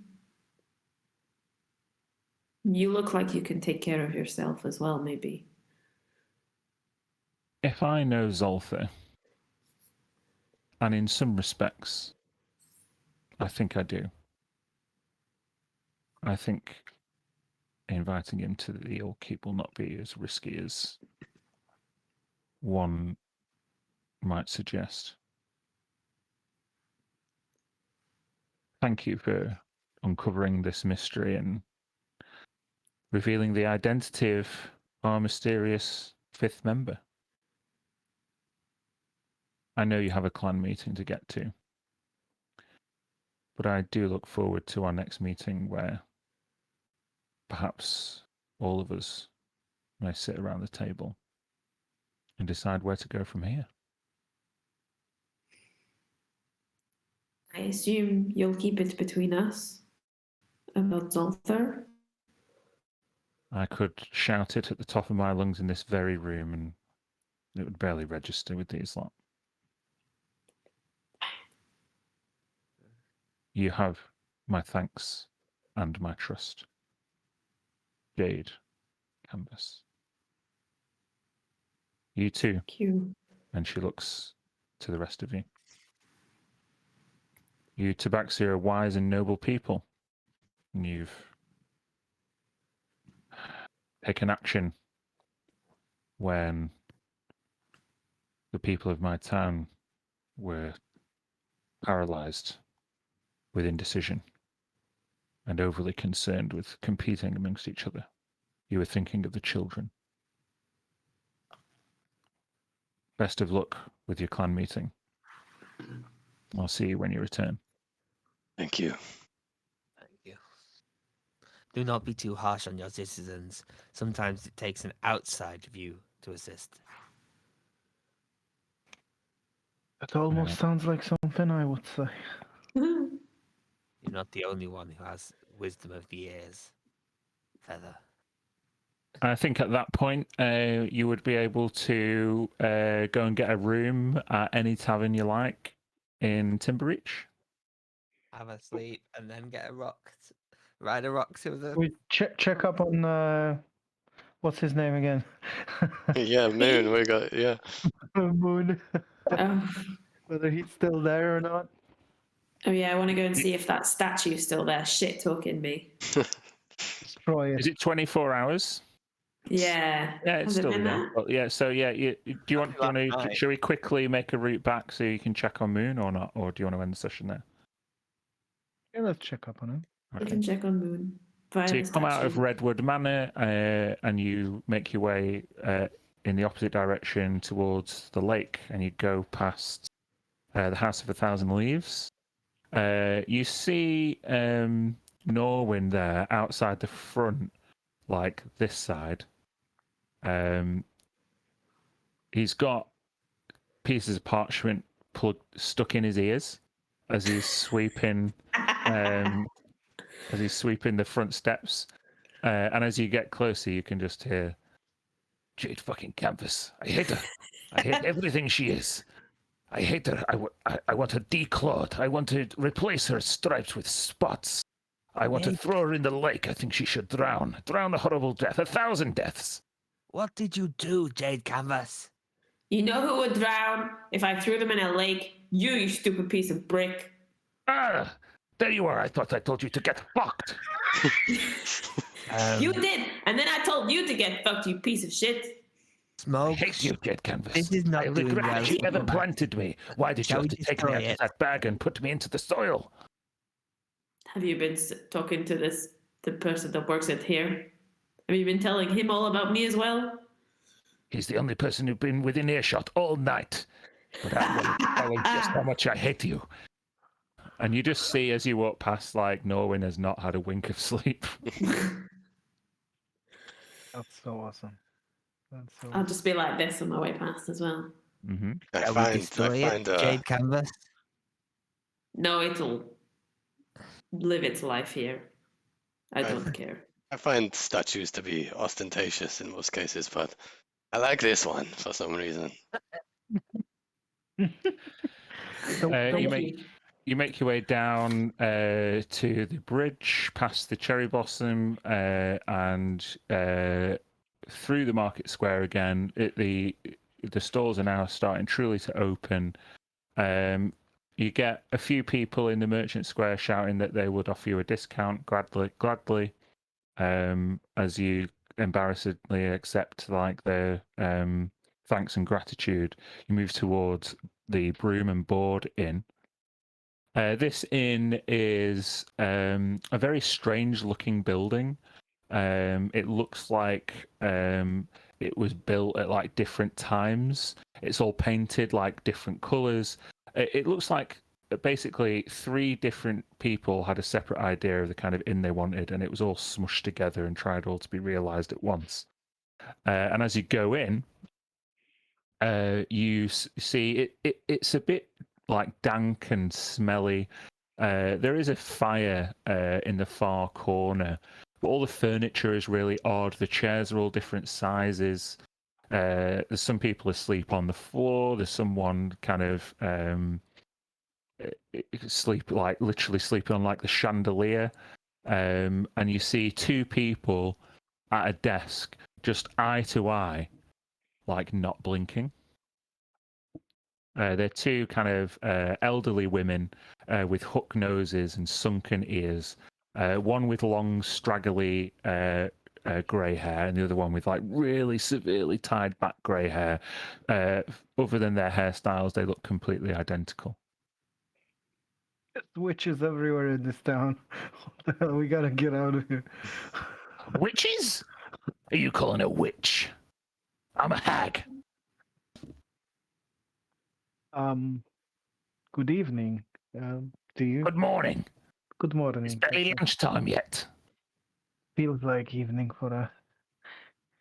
Do you You know look tired. You looking for a room? we are, and a friend. Oh, well, most of the hunters got up early. I guess you could have a room for a discount. What do you say, sister? Shut it. You're the one that's going to blink first, not me. Well, 2 silver pieces each. Just leave it on the desk. And they go back to like staring at each other in the eyes. Do you know if 2 bards are staying here? A tabaxi and Oh, you mean the naked drow girl? the drow girl, yes. The naked drow girl left with her other drow friend this morning. What about the tabaxi? Oh, I haven't seen him since last night. Oh. So he didn't leave? I don't know. I don't know. Check the register. Okay. It's just a guest book. Yeah. I'll have a look. You see, yesterday, Pillanelli signed in. Sorn signed in. And Moon signed in. Then Pillanelli and Sorn signed out. But Moon didn't. No. Oh. He's still here? If he didn't well- sign out, it's probably still here. Yeah, there's a room number, right? So we can go to. Mhm. Yeah. Yeah, We'll the do room that. number is 3.5. Witches. Witches everywhere. Yeah, I'll pay. Then I'm gonna go and find his room.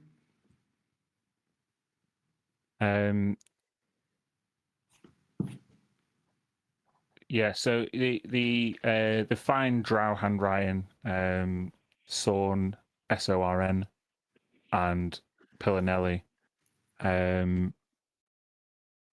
is both preceding and coming after this hastily scratched moon that kind of goes off the page. You see the room number, and you take a key up to room 3.5. The stairs are like all like crooked, and at different lengths and sizes. You feel like you're in like an actual fairy tale house, and you unlock room 3.5, and you can see, without any of his gear or equipment, Dancer under the moonlight tied to each of the 4 posts on the bed. Ooh, she got you good. He's got a gag in his mouth, just like. Still think this was worth it? What? Dancer? I'd like to take a feather, probably from somewhere on me, and tickle his feet. Give you an arrow, the end of an arrow with the fletch on the arrow to do it. Yeah, you torture him. I'll gag him. That sly bitch. What did she do, Quiet Bog? She took all my stuff. She's robbed me. Her boyfriend came in. He seemed pretty serious. They had pretty big a fish to fry, apparently. He dragged her out of here and they headed east. Smoke. Not without taking all my stuff first. Smoke never met Thorn, right? So No. And this would None of you ever met Sorn. this no, would be yeah, I just know. before the other characters would have met Sorn, right? Yeah. Actually, yeah, because This he is must the be going to prelogue. must be going to the islands now. Yeah. Let's track him down and kill him now. let's fuck with the timeline. Mess up He Dancer. would be up for that. Something might happen to prevent that. Yeah, some Oh. completely unexpected thing that would have Yeah. happened. I'll Dancer. just send Did my you have rock to fun sit at on. least? No, I didn't have fun. They were going to skin me and turn me into a rug. What? That's no fun. How would they get rid of the smell of the bog? Oh wow! Don't take the piss out of my clan, Walker. Get me out of here. Untie me. Well, as I'm ribbing him and making silly things, I'll cut the ropes with the dagger. Cut him free. What Dancer Under the Moonlight says that he's completely ruined. He's had all his money taken off him. He needs instruments. He's useless without them, and he's now embarrassed to go to the clan meeting. Very with good. me. On That's okay. our on a way goodbye. So are you going to chase after her to try and retrieve it? No, I'm gonna have to busk outside the Stag and Unicorn until I can earn enough money to buy a proper instrument. I'm just gonna have to work my way up from the bottom again. God, I think I have a I spare need a for manager. explosions in my backpack. I'll put a hand on his arm and just look him in the eyes and smile and say, "Do not let the behavior of others destroy your inner peace, Moon. You will be fine again." He just mutters under his breath, "I fucking hate the Distant Rivers clan." We should tie him up again.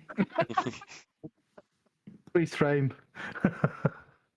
Yeah, we'll Okay. end the session there if you want. You can take a long rest at the